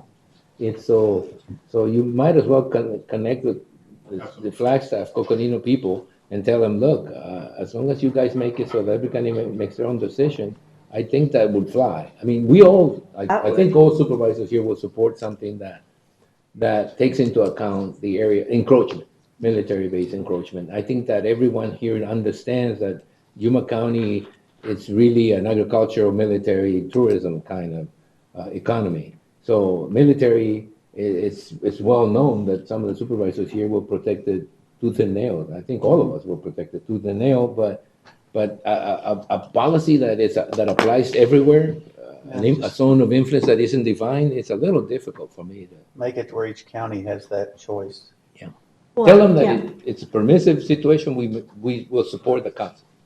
From my perspective, We support the concept, but we have concerns about the zone of influence. some of the 2 miles and fencing and some of the verbiage. Mhm. All right. Any other questions for Alejandro? And I'll move on to our own proposal. After several meetings with state agencies, state legislators, and CSA, and other stakeholders, including lobbyists, staff recommends that we just continue to support Tim Dunn on his effort to set up an ad hoc study committee this fall to just identify the best path forward. Biosolids are being applied elsewhere in the state of Arizona, but Yuma County seems to be the only place where we have some issues with the amount and the nuisance that it's generating to our residents. So staff's recommendation is to approach this in 2 different ways. One, biosolids, if treated to the level that they should, and are usually treated to, are not considered waste. They're actually protected by the EPA Clean Water Act. So they're actually sold commercially because they seem to enrich the soil. And so our ask from the board, or recommendation to the board, is to allow staff more time and continue to work with stakeholders, legislators across the state, including our own cities here in the county of Yuma, that actually use some of those sites to their clients, to some of those companies that manage biosolids here in our county, including city of Yuma. So that's Yuma County has kept Representative Dunn in the loop, and ADQ, as you know, we've been trying to figure out administrative fixes with state agencies. One being fees applied to out-of-state septics or biosolids, so that they don't see this as it's not as enticing for them to bring their waste over here because we're going to be Yes. potentially charging fees. We've also spoken to State Land Department where they share with staff that they are not planning to renew any leases to biosolid management companies. And so yeah, that's the approach right now. That's a recommendation from CSA as well, to just make it official, continue to work together, and explore different avenues to improve this issue. A comment, a question and a comment. We started down this path because of a fly problem, and a smell problem, obviously. It's still. I'm personally offended to think that California thinks they can dump their waste on us, and the chairman here has mentioned the fact that this is not a new issue, that he had it when he was the mayor of Somerton, and it's not a new issue. But I was out of town the day that there was a dust storm and the city of San Luis was sort of blanketed by a swarm of flies. So when I came back, I did a little more investigation because normally that's what to get more information. And I was told that the agricultural sector is using flies to sort of control some plagues. And so I was trying to figure out how through a dust storm that comes from the west going east could bring flies into the city of San Luis. It was just sort of improbable and improbable. So I was told that there was some flies that were being used by the agricultural sector to kill the nuts or to eat some plagues that they have over there. So the question that I have for you is, okay, so we're talking about biosolids again, and the concept itself is kind of simple it's a simple one to state. We just don't want California to keep dumping on us. That's easy. Now the second one happens to be the agricultural exemption. This is being done by agricultural people to do agriculture. And that in the state of Arizona, especially in Yuma County, the agricultural exception is really, really harsh. So now we talk about a state agency that says that they're not going to renew leases, but says that. Doesn't, there's no paper that will give you that tells you that.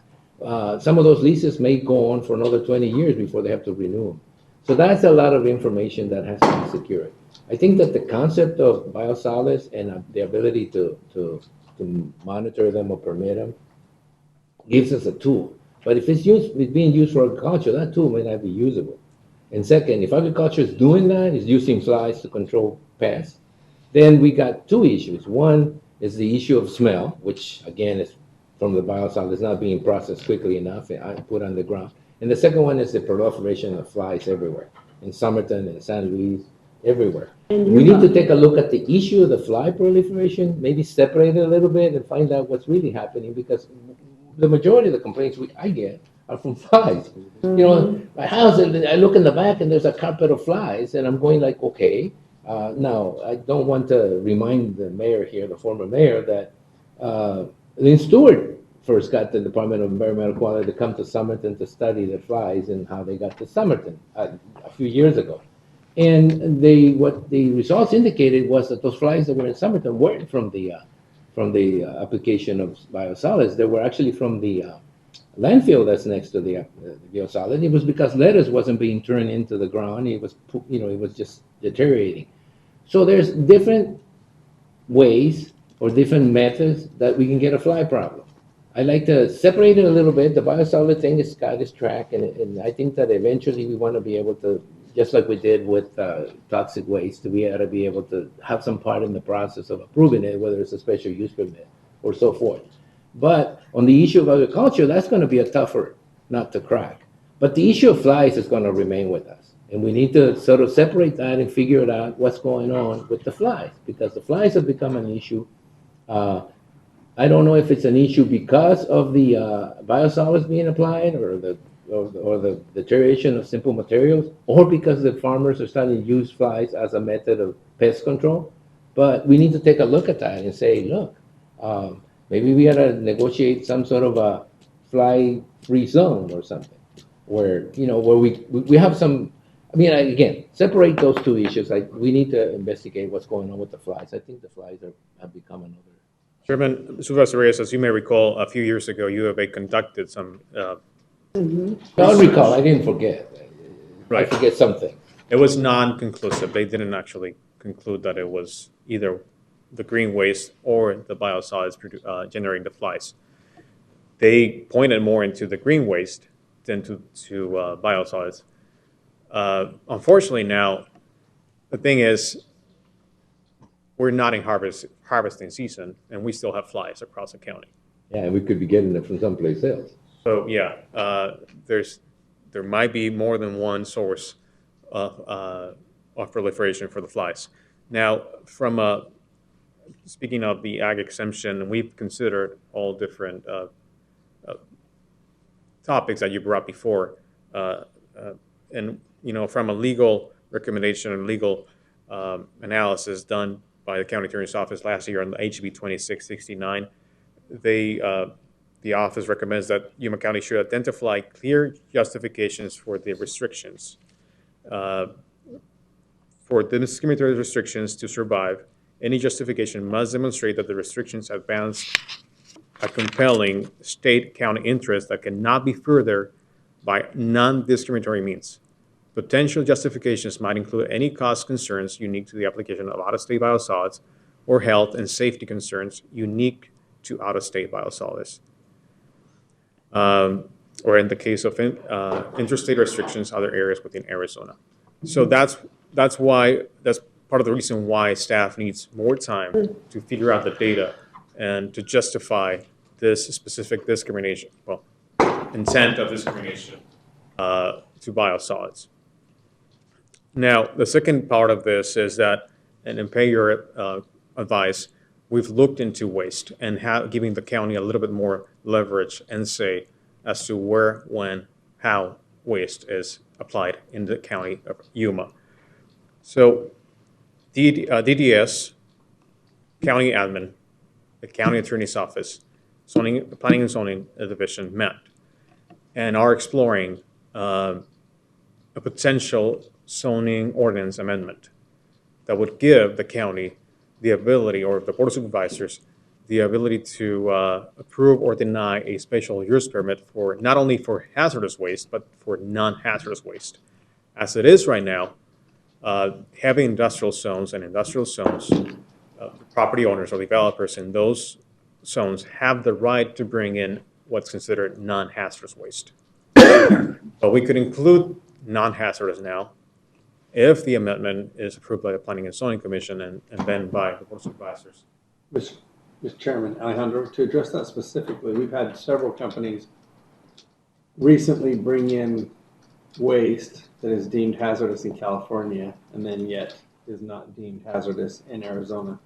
So how do we address that discrepancy? I know that everything is a carcinogen in California, but it's all labeled specifically hazardous waste. That's Mr. Chairman, the press line. That's a great question. I don't know if Director Sellers here has any comments on that specific question. That's what's so deceptive, right? So what differentiates, and how do we address that? And how do we not go, against the interstate commerce rule?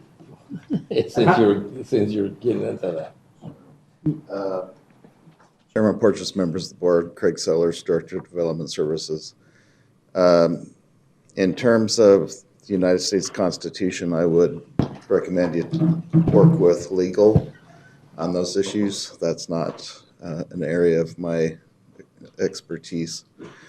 The state of California has its level of what it declares to be hazardous material. There are a broad range of hazardous materials. Not all of them are carcinogenic.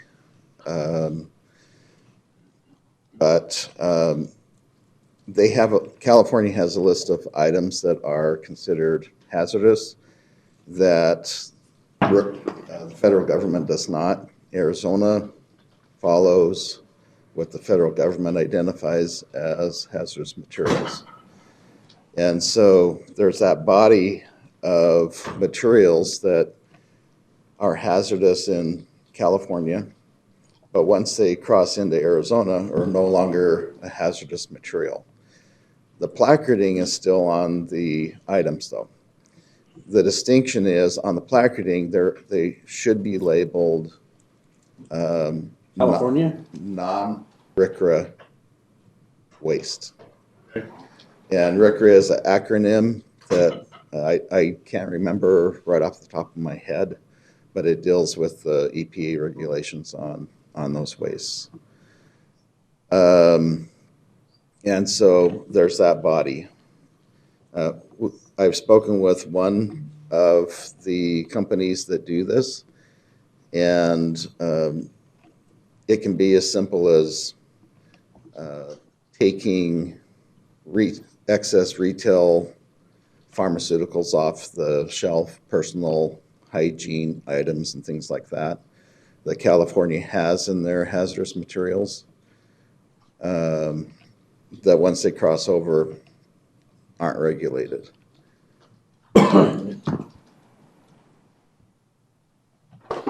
How do we address that with the public, though? Because we continue to receive complaints, and yet it's still labeled, right? That would need to be an outreach program. Who would that fall under, Craig? We can coordinate with admin and with the public information officer. How many recycling facilities do we have here in Yuma? And Josh is like over there taking notes. But, We've asked ADQ for some of that information, but okay. I'm not exactly sure of the number. If we could identify that and then have a public information campaign, because that seems to be number 1 and 2 question that I get on a weekly basis regarding product being brought in from California. What is actually hazardous? What is not? Where is it being processed? This problem or this challenge, I don't think will go away anytime soon, based upon the large number of people that showed up to oppose the last proposal. So I think that people are paying attention to everything now, and it'd be good to be able to give them the information if they need. That's the first time I've heard that acronym, Craig, that you used today. The RIP, what is it called? It's RCRA. RCRA, yeah. Never heard that before. So yeah, that'd be great. Yeah. Mr. Well, sorry. I was just going to understand. I can't believe we're the only county that's having this issue or bringing it up as far as the dumping California is doing in this state. It's probably, the rest of the state's getting the businesses and everything else that California is driving out. We're getting the waste. It's just sort of like we're next to California. I think we need to take a look at this in a more global manner. I mean, look, waste, it's not defined as toxic in California or even waste. They have to get it out of California. They get it in the closest. I remember some of the arguments made by Psychol about them being next to the rail and, the location, because it was supposed to be a transfer station. So obviously, I think Yuma is seen as either dumping stuff or transferring stuff to be ready to be taken someplace else. Now, it's not to say that Yuma doesn't produce its own waste. We do. As a matter of fact, that's one of the reasons why we have those operations that allow that in heavy industrial, because we need a way to actually get rid of our waste, sometimes toxic waste from the bases, from a lot of the operations that we have here.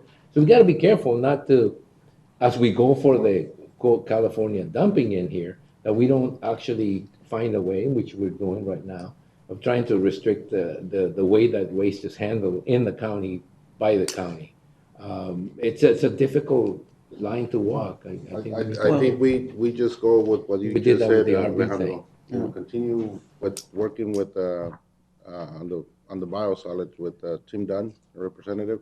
Yeah. Let that take its its path and see what. Let that play out. Yeah. And then on this one, we'll continue working with the county attorney and DDS, and we'll go from there and see what comes out.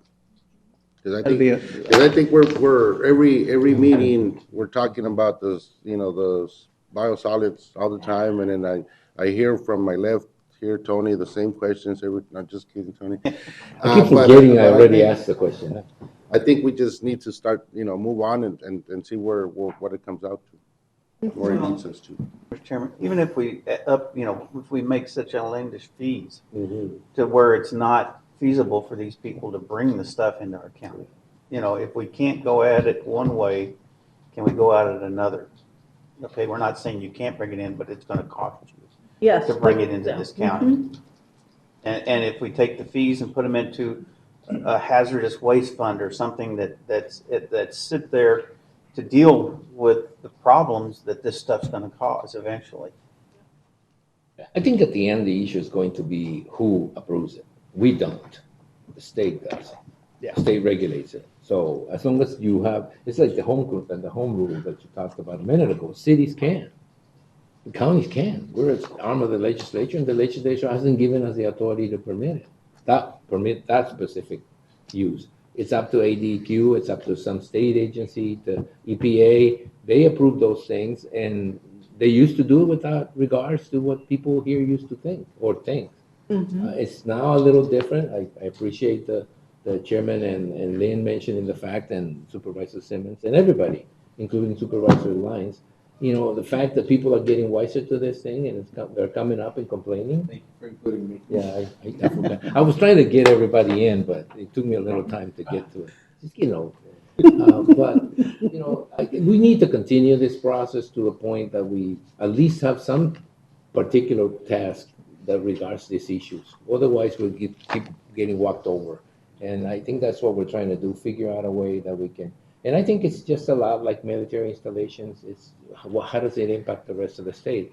I'm surprised that, like Supervisor Simmons says, that Maricopa isn't dealing with it, Opima isn't dealing with it, Coconino isn't dealing with it, Yuma is dealing with it, Mojave isn't dealing with it. They're dealing with different issues, but they're not dealing with this issue. And it just happens to me to just go back to the fact that we're a border county, we're next to California. It's easy to come over and just do it, and then go back and just come over and do it. California does export a lot of businesses. It drives them out with regulation. They end up in Maricopa, they end up in Pima, they end up in other places. They don't normally, quote, end up in Yuma all the time for different issues, different reasons. But I think, like the chairman said, we need to move on. Otherwise, we'll spend hours in this.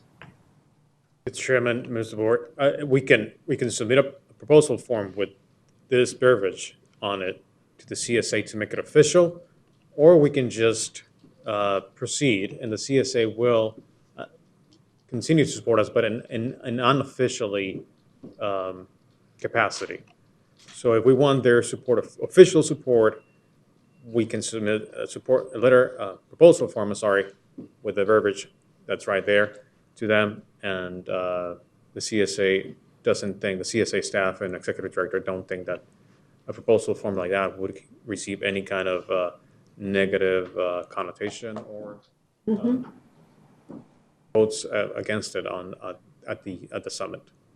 So I'll leave it to you. If you want to have official support from the CSA, then we submit a proposal form like this. If we just don't need or don't require their official support, you think, then we just keep going the way we are as of right now. Can we do it unofficially, and then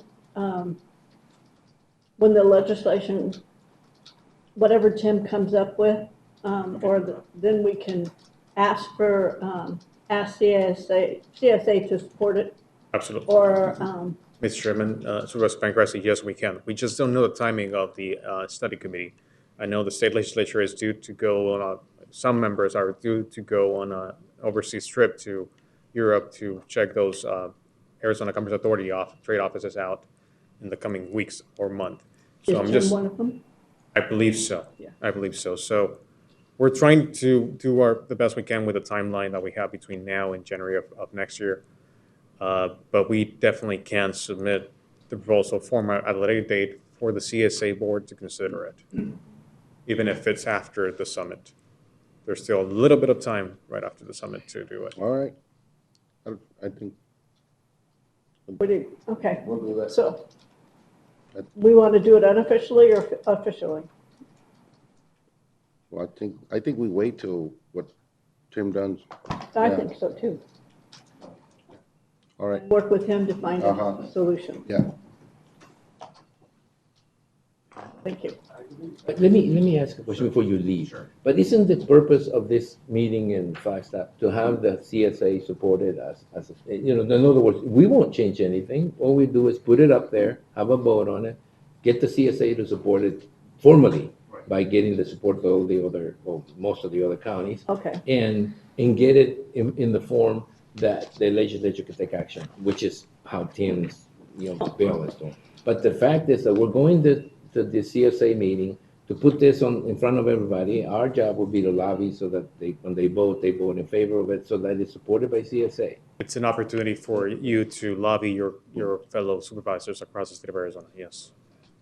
Okay. Well, then maybe we should do it formally. I mean, last time we didn't get the support. Not from the. Not from Pima or Maricopa. We got support from everyone else. The association did supported our, what became HB 2669, yes. All right. Mr. Chairman, CSA is going to work with us either way. Right, regardless. So, and we've got a process in place based on the gains that we had during the last session. So I think staff's view is you don't need to take the action to give direction on this one because it's already in place. Does that sound right? All right. Okay. Thanks. Thanks, Alonso. Thank you.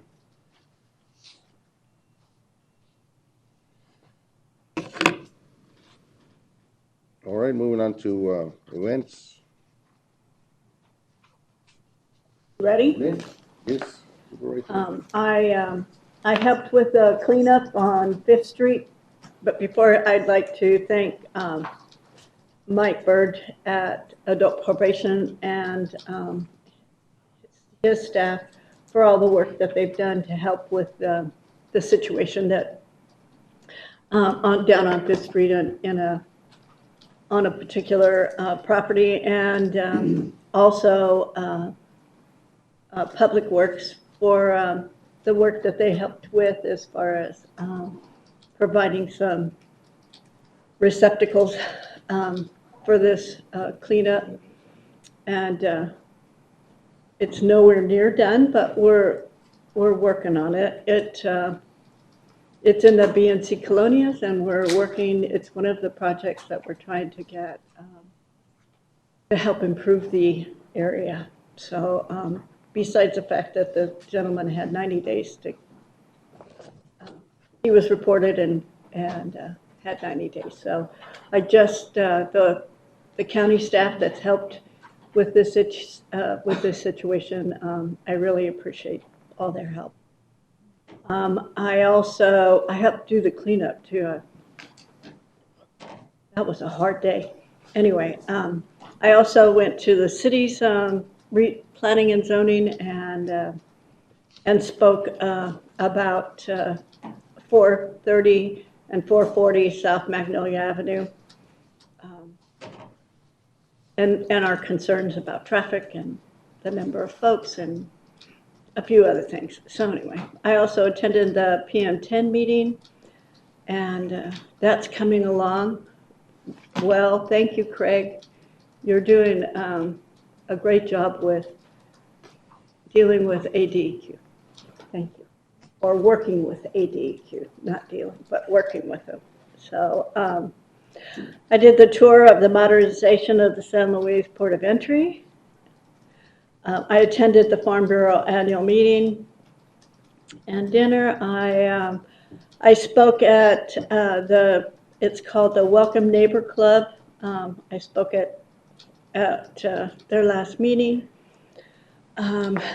This afternoon, I'm going to meet with the Butterfly Coalition and Captain Amons regarding the high criminal activity that's been going on in the BNC Colonias with the murders and the drug abuse situations and what's being done. And I have a YMPO meeting this Thursday. So that's it. I met with several constituents regarding a multitude of things, lots of it hazardous waste, even though the last proposal was rejected.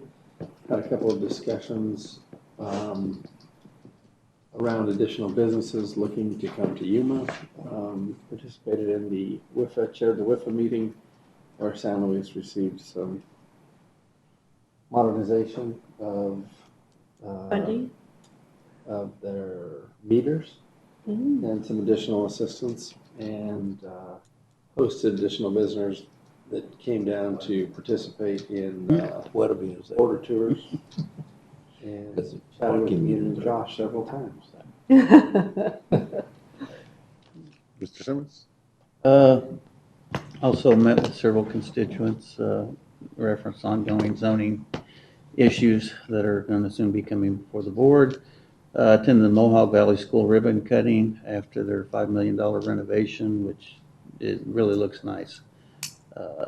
It's nice the kids gave us a tour. They broke us down into groups and Oh, gave us that's tours. neat. So it was really neat. LAPC meeting, held a community meeting out in the foothills, attended a precinct committee meeting, attended the Antelope High School board meeting, Humor Chamber meeting that they held a meeting out in the Welton area to talk to some of the businesses out there. Met with the Welton Town Manager, also attended the Yuma County Farm Bureau event. Mhm. That's And it. he won a fruit tree. Okay. I want to thank Alejandro and everybody that had something to do with the tour that happened Yes. at the GSA. Thank It was you. a nice tour. After we sort of complained that we weren't paid and made much attention to, we had a tour at 8:30, at 9 in the morning, outside, with no shade. So Water. it was, I expected to see some shovels, though. I expected to see some shovels, but didn't see any. So we just went there, took a tour. They basically gave us the plans of the design. It is going to be sort of life-changing for San Luis. It's a big project. It's one of the largest projects they have right now going, 300 million. It's going to get around 350, will go around $350 million by the time it gets done. It will be one of the, if not, well, it will be the newest border crossing in the U.S. And it will be a shining example of what can be done when you start thinking about energy and all this sort of thing. That's right, it's It's a zero. Zero. It's a Mhm. zero something. I forgot what. Zero emissions, yeah. Now, on the local front, I did see the report on COVID and how it's coming back up. And so if at all, I'd like to at least see the health department come over and give us a report, including what's going on with the hospital before the hospital starts complaining about being overrun. They should at least contact us before that. They always seem to contact us when they need help, but it's just a little bit too far down the road. So, getting a report would help. The other thing I want to talk about the health department is the availability of NORCOM and how that lawsuit that was stopped by the Supreme Court is going to impact the funding for programs like that. I mentioned the availability of NORCOM as a way to combat the opioid, what's it called? Epidemic. Yeah. Well, I think we tend to look at those problems when they're right in front of us, but, it's just almost inevitable. That's where we're moving. I mean, there's been a lot of overdoses everywhere. I think we need to remove the stigma of the treatment. So we got to get this treatment in the schools. We got to get this treatment out where people can get it without having to prove anything. I think that we need to start looking at ways we're going to use that settlement money to actually impact some of this stuff in the community. So I'd like to, look at that. And again, I mentioned the fly problem. I think we need to start dealing with the fly problem as opposed to trying to get the biosolid things resolved while we have a fly problem. We need to look at the causes of that and see if there's anything else we can do about it. So want to put those out in the burner here so that we can talk about them sometime, what decision needs to be made. Thank you. All right. I attended the GYDC meeting and also did that tour for the port of entry. It'll be nice when it's complete. They got a lot of work there, so that's it. Ian? Thank you, Chairman. Let's not forget the storm. We had a storm yesterday. A lot of dust Really yesterday. a lot of stuff. And actually, while I'm thinking about it, Health Director Diana Gomez will be present for the second meeting in September to update on the opioid settlement issue. Participated in the Arizona at Work Annual Board Retreat. I'm not a board member, but I'm the county representative. I participated in the County Managers Association meetings in Sedona. Had a great meeting with Presiding Judge Hawes. And then, yes, we had a tropical storm roll through this weekend. Some updates here for you. County roads, County 14th between Avenue C and Highway 45 closed due to power lines down. These updates were as of 8 a.m. this morning. Highway 95 between Avenue 3E and 5E also closed due to power lines down. 40th Street between 10E and Payson, closed due to a high amount of sand on the roadway. 2 road closures in East County. Union Pacific crossings at Avenues 31E and 36E sustained wind damage to the crossing gates at the railroad, and they're closed until further notice. And also Highway 95 at Fortuna Road, that's closed to Union Pacific working on a malfunctioning signal. Still closed as far as we know. Here with our own buildings and facilities, there were power outages at Public Works and Health Department. The emergency generators functioned for the most part. Public Works generator failed initially, but got sparked to life around 5 p.m. Trees down at Juvenile Justice Center. There were 2 trees down there and 1 down in San Luis. They fortunately fell into open areas, so they aren't blocking any roads or parking lots, and there were no building damage. Water did enter the front door of the treasurer or assessor building despite sandbags. They had cleared the front entry of debris, and custodial staff will clean the carpets this week. ITS trailer lost some roof signals. Facilities will be assessing that later today for repair. Emergency management's trailer skirting blew off but was recovered, and they'll be reinstalling that this week. And Valley Vista Apartments in Somerton, part of the Yuma County Housing Department, they sustained some roof damage at 9 units there. But definitely want to give a sincere, heartfelt thank you to all of our crews and personnel who worked throughout the weekend and also continue to work to put things back in order. So thank you for your service. And that's what I have, Mr. Chairman. All right, thank you. Should we, do we exit or just continue with the work session? I believe you can continue right into the work session, sir. All right, so we'll continue with the work session. Mr. Chairman, do you want a 5-minute break? Oh, yeah, we'll do a 5-minute recess.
Yeah, really. I'm always back row, Right? always. Okay. Morning, Dave. Good morning, Chairman Portis, members of the board, Dave Helm, Construction Project Director. I first want to thank you for allowing us to bring this to you in this format. I think a work session is an appropriate way to hopefully allow for some more open, free-flowing discussion about what I would consider to be a very unique and challenging project for the county. Diving in, I don't want to take up all day discussing this thing, of course, but I think it requires a certain amount of consideration, a number of issues in particular that we want to look at this morning. My hope here is to at least narrow down the general direction we're going with this project for the U of A Cooperative Extension Office. Now, what's driving all this, of course, as you know, just as a reminder, we're into the early stages of work on the Health Department expansion project. Matter of fact, at our next board meeting, I'll be here presenting the high-scoring firm design build team and presenting a pre-construction services contract first week of September. So through the past 2+ years of assessing the site for the health department and understanding their needs, we've come to the conclusion that they require an approximately $15,000 to $20,000 square feet of additional space to provide space for their staff and the programs that they're offering and that they want to do in the near future.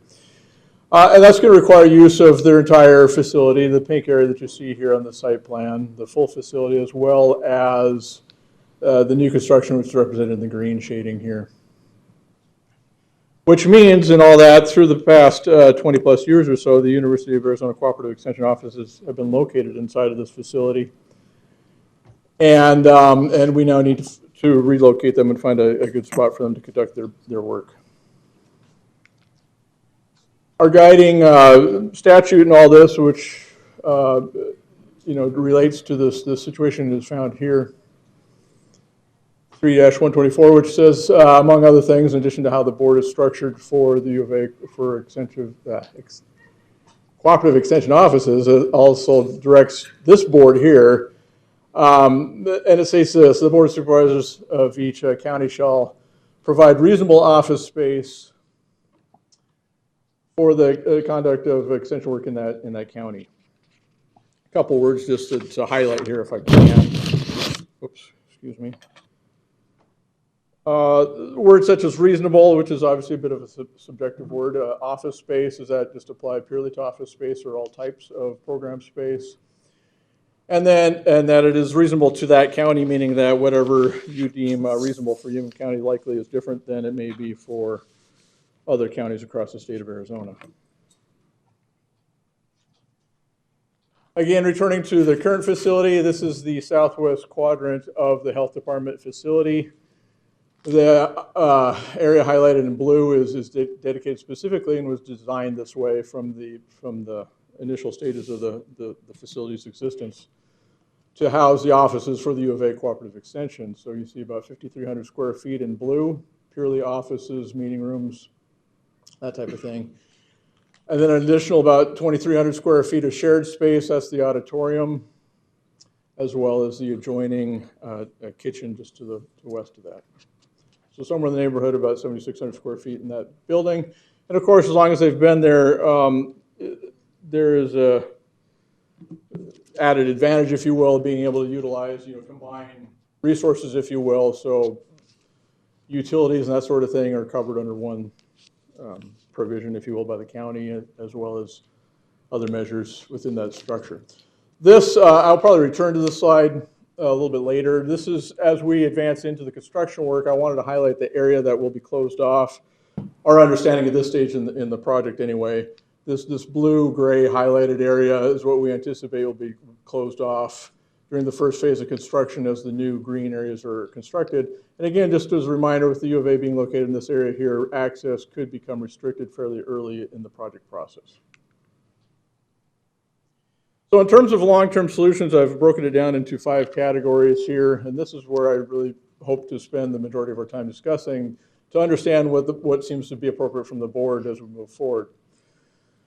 Long-term options include relocating the U of A cooperative extension into a leased property. We have a couple examples here. One is the AEA facility on 17th Place, the other over on Redondo. These are spaces that are approximately 10 to 12,000 square feet of space. In this scenario, presumably the offices would move into their long-term and stay and operate in that space. The next scenario is new construction, a new facility on existing county property. About the only space, land that the county has where we could readily initiate a new construction project is out by Public Works. The next category of scenario is new construction, a new building on a new or reacquired property. And I've included our public fiduciary site on Pacific Avenue as something that's gone through some change recently. So we are actually in the process and discussions with the Bureau of Reclamation there to ensure that we would still be able to utilize that space as we have in the past. As well as out by the University of Arizona Agricultural Center on West 8th Street. There's property there that's been suggested as a potential site where a new building could be constructed. That is not currently county property. Or a new site yet to be determined. There are some options that we've looked at as possible scenarios in Avenue B, for example. The fourth category of scenario is a purchase and remodel of existing property. We have one option to consider here, which is the building that we're currently utilizing for our Treasurer and Assessor's office on 4th Avenue. That property is listed for sale. And then lastly, a remodel and use of an existing county property, land and building. We have two that somewhat fit the requirements, 102 South Main Street over here where the recording elections are currently located, and this building we're in as well, the current admin building. I'm not going to go through what all these little colored squares mean. These are schedules. In my world, I look at everything through the lens of schedule and budget. So, of course, it's critical to me to understand how this slots in with other projects that we have in the works. I'll hit the highlights of one. I have one for each of those scenarios that we just went through. And kind of give you an idea of what we're looking at. So across the top on each one of these, you have the timeline for the health department project. The green bar represents design, blue is construction. So we see construction activity starting if we move forward at the current schedule for the health department starting the midpoint of next year, 2024, and continuing out through the end of 2025, movement and occupation taking place in the early part of 2026. This scenario on the screen right here is a leased facility, one move, meaning they would move directly into a space that they would stay in.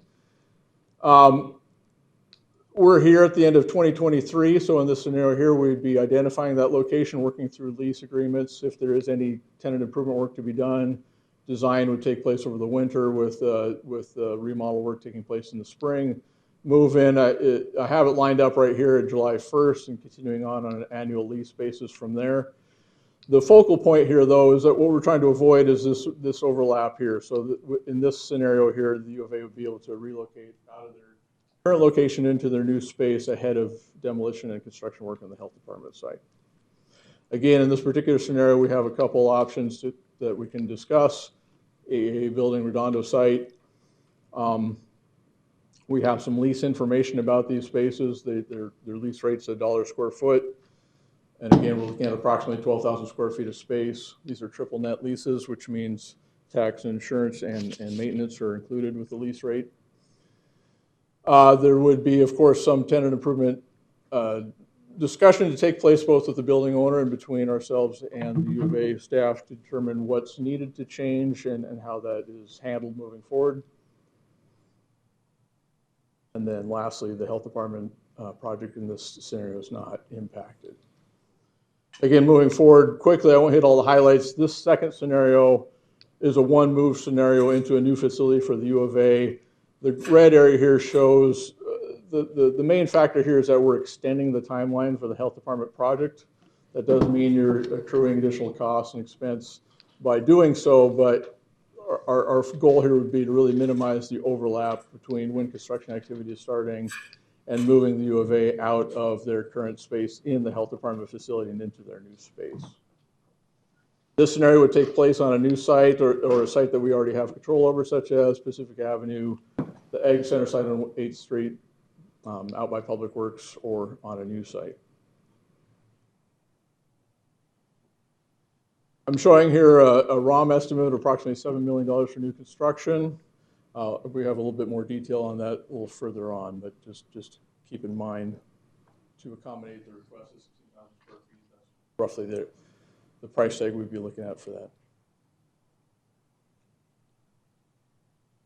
This scenario reverts back to a standard timeline for the health department project.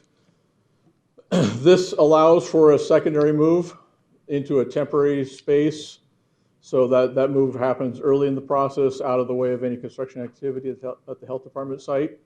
And then when their new construction facility is ready for them, they would be moving in this time frame here in the later 2025 time frame.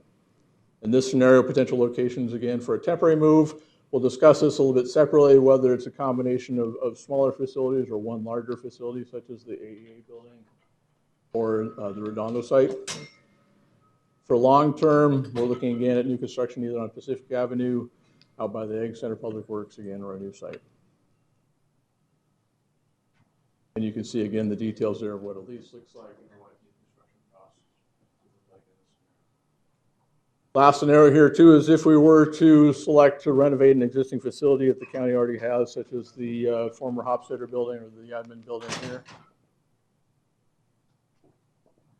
Again, this pretty much requires that we include a temporary move because of the fact that those facilities aren't ready to be remodeled until later in 2025, mid portion of 2025, after the tenants have moved into the new administration services building across the street.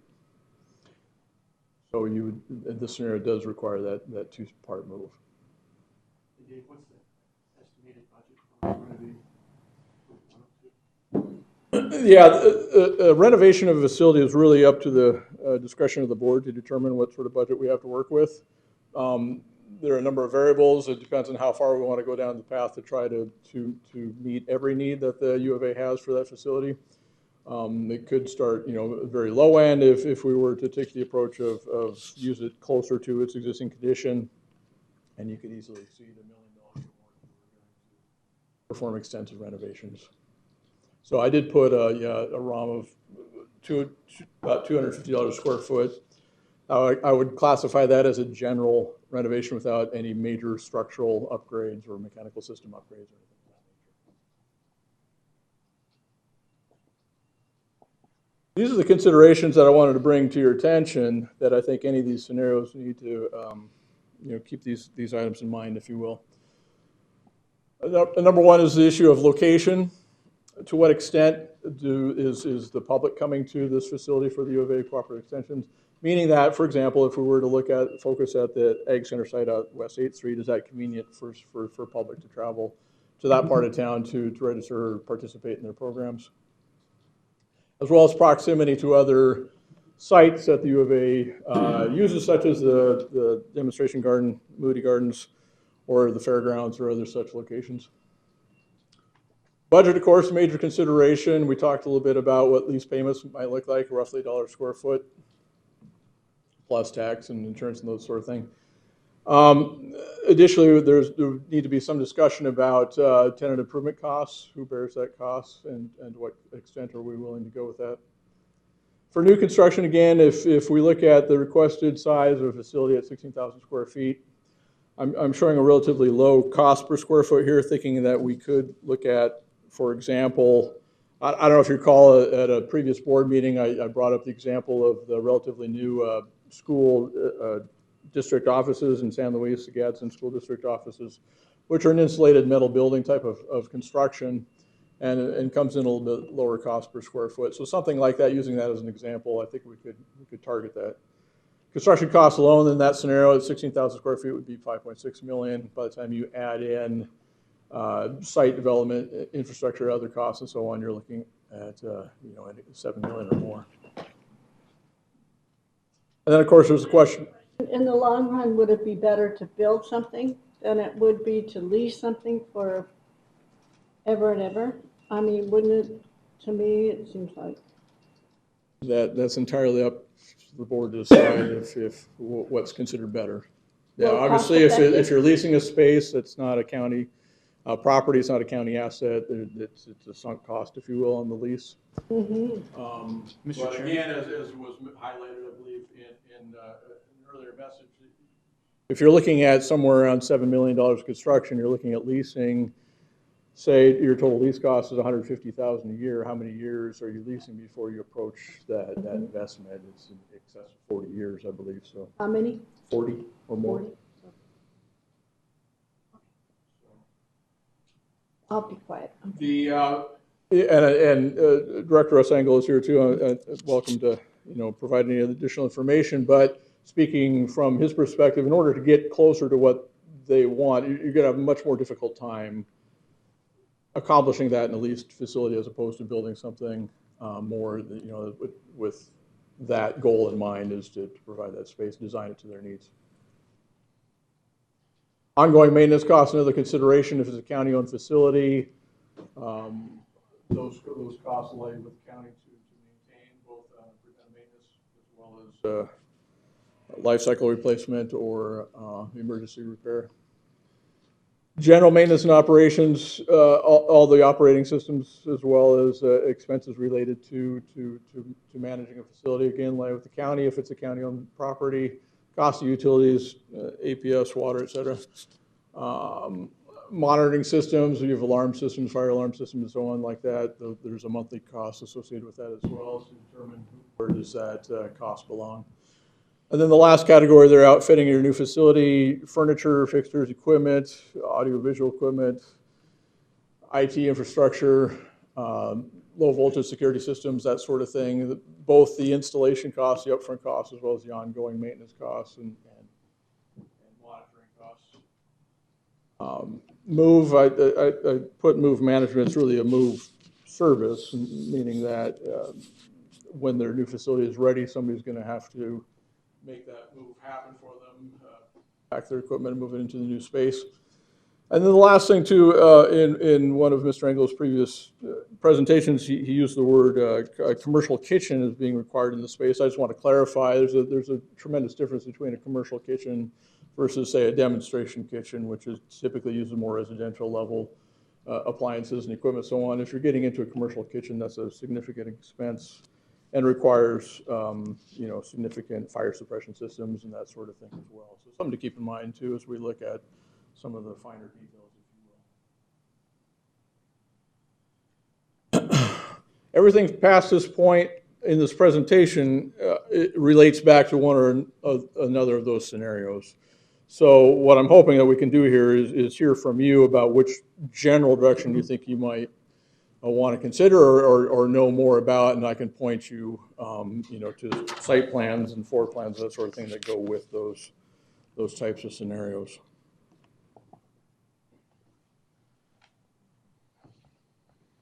Or if you prefer, I can quickly run through.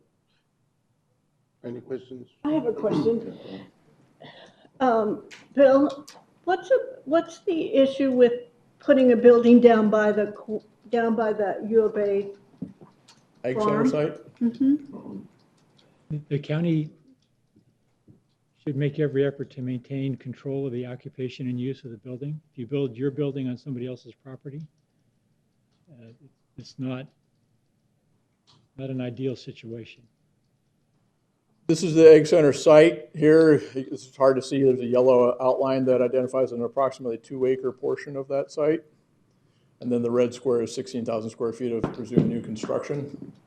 If the board elected to go this direction, I believe what would have to take place is we would have to perform a lot split where the county takes ownership or control of that. No, you believe or we have to, or we don't. Based on what I'm hearing from legal, it sounds like it needs to be county. No, Maricopa did it without that. Maricopa County.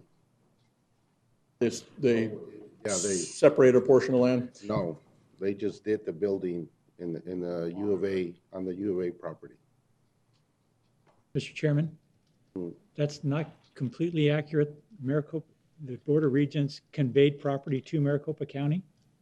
Maricopa County, in exchange for that, agreed to build a building on that property and use it for ag extension purposes.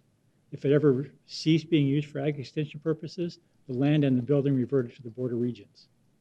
But the building, when it was built by Maricopa County, was on property Maricopa County owned. So, and the Board of Regent is? The Board of Regents can't do the same thing down here? No, the Board of Regents is the U of A. So if you were to use that same scenario, then the Board of Regents would have to convey the property to Yuma County. Okay, and if it goes, so, I mean, but it's. For us, For us to build a building on there and it'll be ours. this is a work session, let's work. All right. Yeah, I think what he outlined. You want to come to the podium? Come up to the podium. Let's have a knockdown, drag out. Let's get it done. Because I've had like 900 phone calls about this from every single ag production person in Yuma County. And I I've fully got support emails. it, but I just want to make sure we get to the nuts and bolts of this. Yeah. Thank you. So I think the way that you conveyed it is correct. I just got the agreement. We had a hard time finding it, and so I just got it like a week ago or 2 weeks ago. But that's my understanding also, is what happened was the Board of Regents conveyed the land to the county. The county agreed to build the facility, but there's a clause in that agreement that says if it's no longer used by cooperative extension, both the land and the building revert to the university. That's a really sweet deal for the university. I don't know how that got through. And so I understand, your reluctance to do something like that. Could we do a lot split and convey that to the county? What does a lot split mean? I'm sorry. Just divide it up to where the property transfer title so that we own. Just that little section? See, We can yeah, split it? I'm not sure. What I was told was we can't give land away, we can sell it. For $1. For $1. It's not the property of the county. I mean, this is one of those Mexican. They're not making any more land. That's the problem. Right, right. So I don't know with a lot split, how, is that, you don't pay for it, you just take ownership? Well, we can do the $1.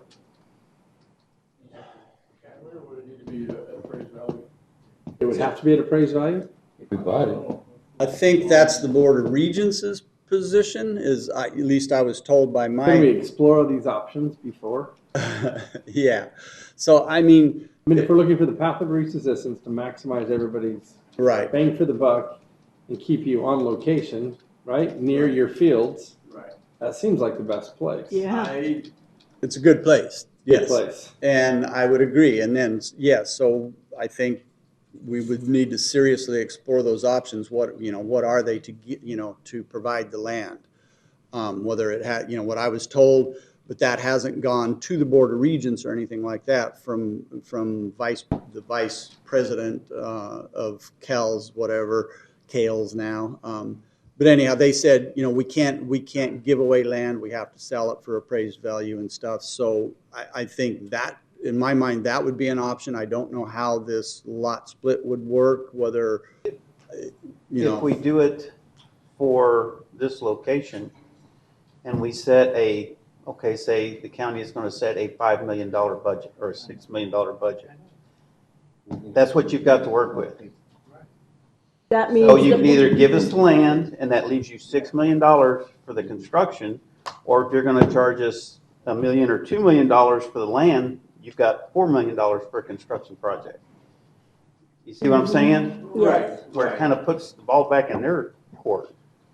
Well, I think if we do something similar to what Maricopa did, I mean, honestly, is agriculture gonna go away from here? No. No. No. It's the key Are driver. we gonna be paying or lease for leasing? Yes, we are. Whatever route we choose. So whatever we spend there, if we do the similar to Maricopa County, that money I see it as an investment. Right. Even if 100 years from now it goes back to the U of A, it was used, and we're not gonna pay every year on a lease. Mm-hmm. I mean, I think we're just getting too much into the weeds. Mr. Chairman, I'd like to explore this option, working with the Board of Regents. I agree. I'd like I to explore think that that's a option better. as I mean, well. we're gonna be paying for a lease, whether we like it or not.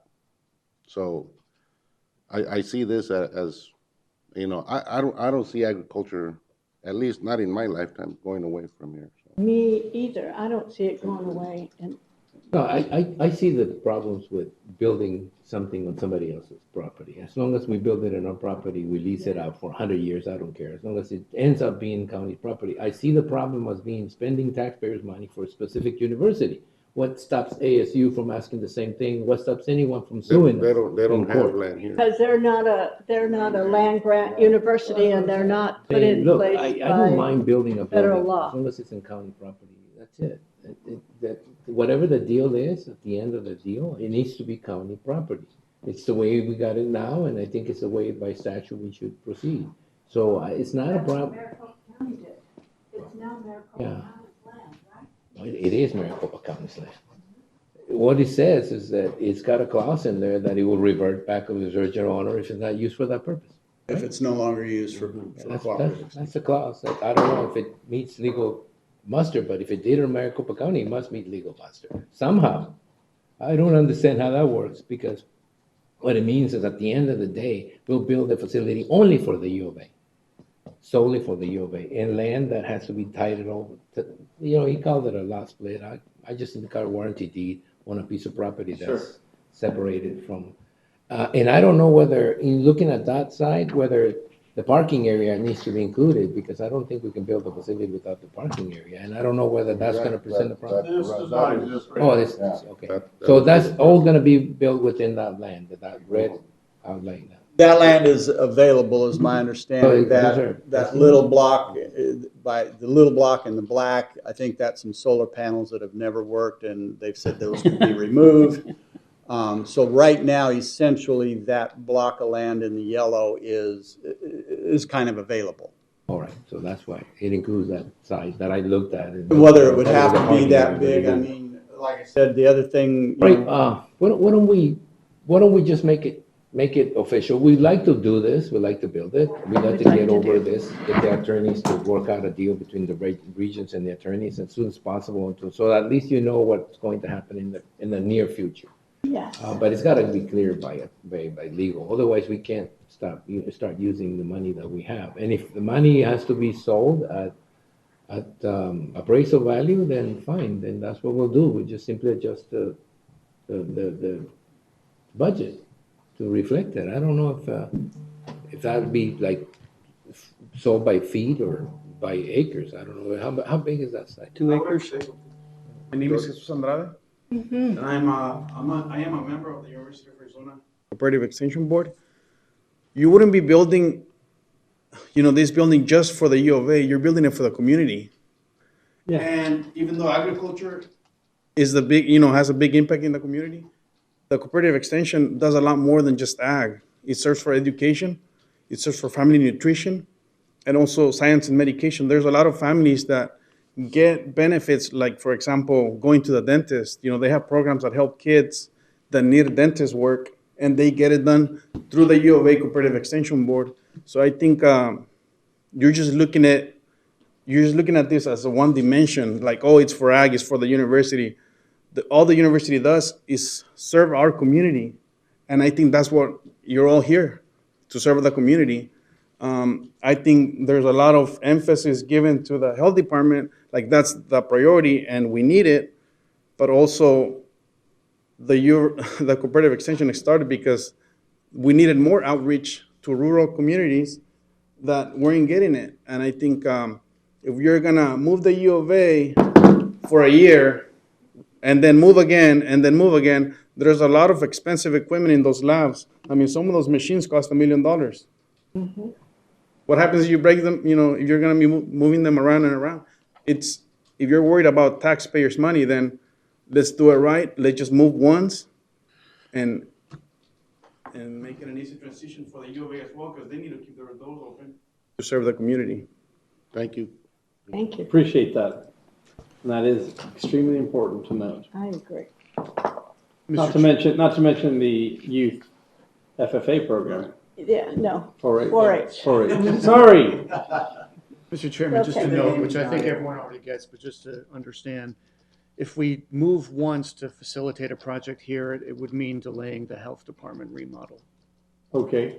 So just This making is sure the everyone key knows that. economic driver for our community. And every agricultural person in Yuma has called me. They want this. And we can work with the health department. I'm sorry. This has to be a priority. What timeline are we talking about? Well, that's hard to say at this point in time. The land situation will take some time to straighten out. I don't know how else to put that. Mr. Chairman, we need to remember that that building down there was initially there for both the health department and I know that was part of the early presentation. That's And right. it seems a little bit premature on our part to just say you've got to find another place without taking the time to do that. And so taking the time now to look at a permanent location so that they're not disrupted is extremely critical. This scenario here does I agree. suggest a move. We toured, Russ joined me with some of his staff. We looked at the AEA Credit Union building again on 17th Place. Was that just last week? Or I believe so. And the feedback I received sounded like it could be a good fit for a short term. This again would allow us to move forward without impacting the health department project and move both projects forward simultaneously. As just a side note, if you will, the solicitation we just completed in bringing on the design build team for the health department project was a multi-project delivery, meaning that the same team that we are hiring can be used through that same procurement for the UFA project as well. Can't you do a design build at the same time, just like you're doing for the health department? That's what I'm saying. Yeah, they would work simultaneously. So you see these green phases would coincide. One team doing the same work, working together to coordinate that. Again, what would make it all collectively move forward more quickly and efficiently is if we could accommodate this one move, not multiple moves. One move to the AEA building in the interim for approximately whatever I'm showing here until late 25, just past fall, I guess, of 2025, and then move into that facility out by the Egg Center. Would that be disruptive to the operations, Russ? It's, yeah, somewhat, but, okay, it's a nice facility and essentially it would accommodate everybody that's currently at the health department, we could move into there. Then my people at the Ag Center have to stay there and disrupt the Ag Center who wants our space, the space we're occupying back as naked. We could do it. If I feel confident, like I said, I'm willing to say, yeah, we'll do that. If we can get that building built down by the U of A. If we're confident, if I feel confident that we're moving forward of getting something as quickly as possible built down at the Ag Center. Where's your lab stuff at now? Is it down at the Ag Center? Yeah, the labs are down at the Ag Center. I've got 6, 7, 8 people right now actually housed at the Ag Center, and they want their lab facilities and the offices space back so they can utilize them. So they want us to move out of that. So that's why I need to incorporate those people into a new facility. So if you could stay that, well, that's where a lot of your high dollar equipment is at right now. So it would be a one-time move if we can work something with the regents to get that to happen. It'd be a one-time move more or less across the parking lot. Yeah. Yes. Without having to go to another facility. I'll work with Bert, if we absolutely had to move, if we have to do something temporary and we have to move, I would hope to not disrupt my people at the Ag Center. That's the labs and stuff. I can't, that would be tough to move that. And there's no lab facility in the AEA, so we can't move that. So what I would have to do is work with Bert at the Ag Center and ask him if it's okay if my people stay where they're at for another year or whatever it takes, stay where they're at, and then they would just have to do a one-time move. Everybody in the health center would have to do a team. Yeah. So, which is mainly just offices. Yeah, yeah. And so, like I said, I'm willing to do that if I feel confident we're making progress and we're moving forward with an Ag Center permanent solution. But first, we have to make sure we can do what we're talking about doing. I think our decision needs to be subject too. What the regents want to do. Yeah. If they're Yes. willing to work with us. Otherwise, we would come back to the drawing board Yes. and look for a different solution. But Right. that seems to be the best. You need to stay right Possible where you're scenario. at and let, until we know that we can build you a building down there next to the U of Even if that A. means holding up the other project. And then, if that's the case, then we can move you into the AEA for a short period of time while the health department and the ag center or the cooperative extension are both being done at the exact same time. Does that make sense? Can we do both of them at the same time? There's plenty of people to work, but Working with one team would certainly make that more doable. And I think we have selected a good team that's capable of providing that. I'm going to cast one eye back towards Mr. Villegas here. Can we afford it? We just heard about the expenditure cap, so I don't know what sort of heartburn that might bring. Thank you very much, Dave. There's always the money. Mr. Chairman, members of the board, yes, CFO Gil Villegas, all I see here is dollars, dollars, and dollars. We were talking about our expenditure limitation report and the main project that we have going on. $7 million on a new facility, depends on the timeline. That might create additional problems for us, especially that now we have to find the funding as well for those $7-8 million that you said. So yes, it worries me a little bit. Let me just interject that, as much as I'd like to be enthusiastic about it, a project done by the county is not going to take a year. It's going to take 3 years, if we're lucky enough. We don't build that fast, and we don't build that quick, and we have to go out to bid, we have to get bids, we have to get the financing in line, we got to get the bonds, we got to get the, this will take between 3 and 6 months just to get ready. Then after that, it will take some time to get the design work and everything else, which will take another 6 months. And then construction will take another year, year and a half. So we're not looking at a year, we're looking at 2 or 3 years down the road for this. So we better get started.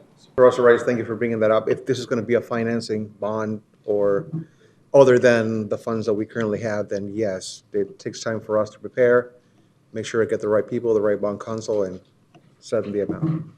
What I can probably assure you is that we're all in line to get it done. It's going to be a matter of getting the county legal team together with the regents and see if that land holding type situation, if it really stands up to scrutiny. And we'll then move on to design work and move on through the steps. Well, let's start on that first, and then in the meantime, we'll put on hold the Now, construction project. Mr. Chairman, if the regents agree to it, then there's no expenditure for property then. If we come to an agreement with it, so that knocks the budget from 7 to about 5.5, 5.6. I mean, it's not a lot, but it's a little bit that comes off of it. Yeah, so I think we get that deal on the plate first, the regents and the county can work something out, and then we'll go If the from there. land issue is resolved, we'll talk about it. So in the meantime, I think that's the problem, has to be on hold. And I feel like even if worst case scenario, if the region says you have to buy the land for market value, whatever that is, We asked for the money back. Mike Pasquinelli is, I think appraised land down there. Yeah, market value for ag land is around 40,000 around that time. So you're looking less than probably $100,000 for 2 acres. Okay. So we're not talking millions for the land. Okay. Right. Was that? We can ask them to I'm on contribute board totally. That still keeps us under probably 6 for land and everything. All right. If it comes down to it. Amen. Do we need a motion? What do we need? Oh, this is a work session, isn't it? It's a work session. Well, Okay. can we direct staff to look into the Board of Regents' Policy. of working with the Board of Regents and finding out if we can purchase that land at the appraised value or at $1, whatever they agree to, and that we move forward with a plan to, if You and repeated when- everything I said. Oh, I am? Oh. Yeah, you. Sorry. No, it's okay. It's If and when. Direction? Amen. Yeah. Thank you. Thank you. All right. Meeting adjourned. Vote.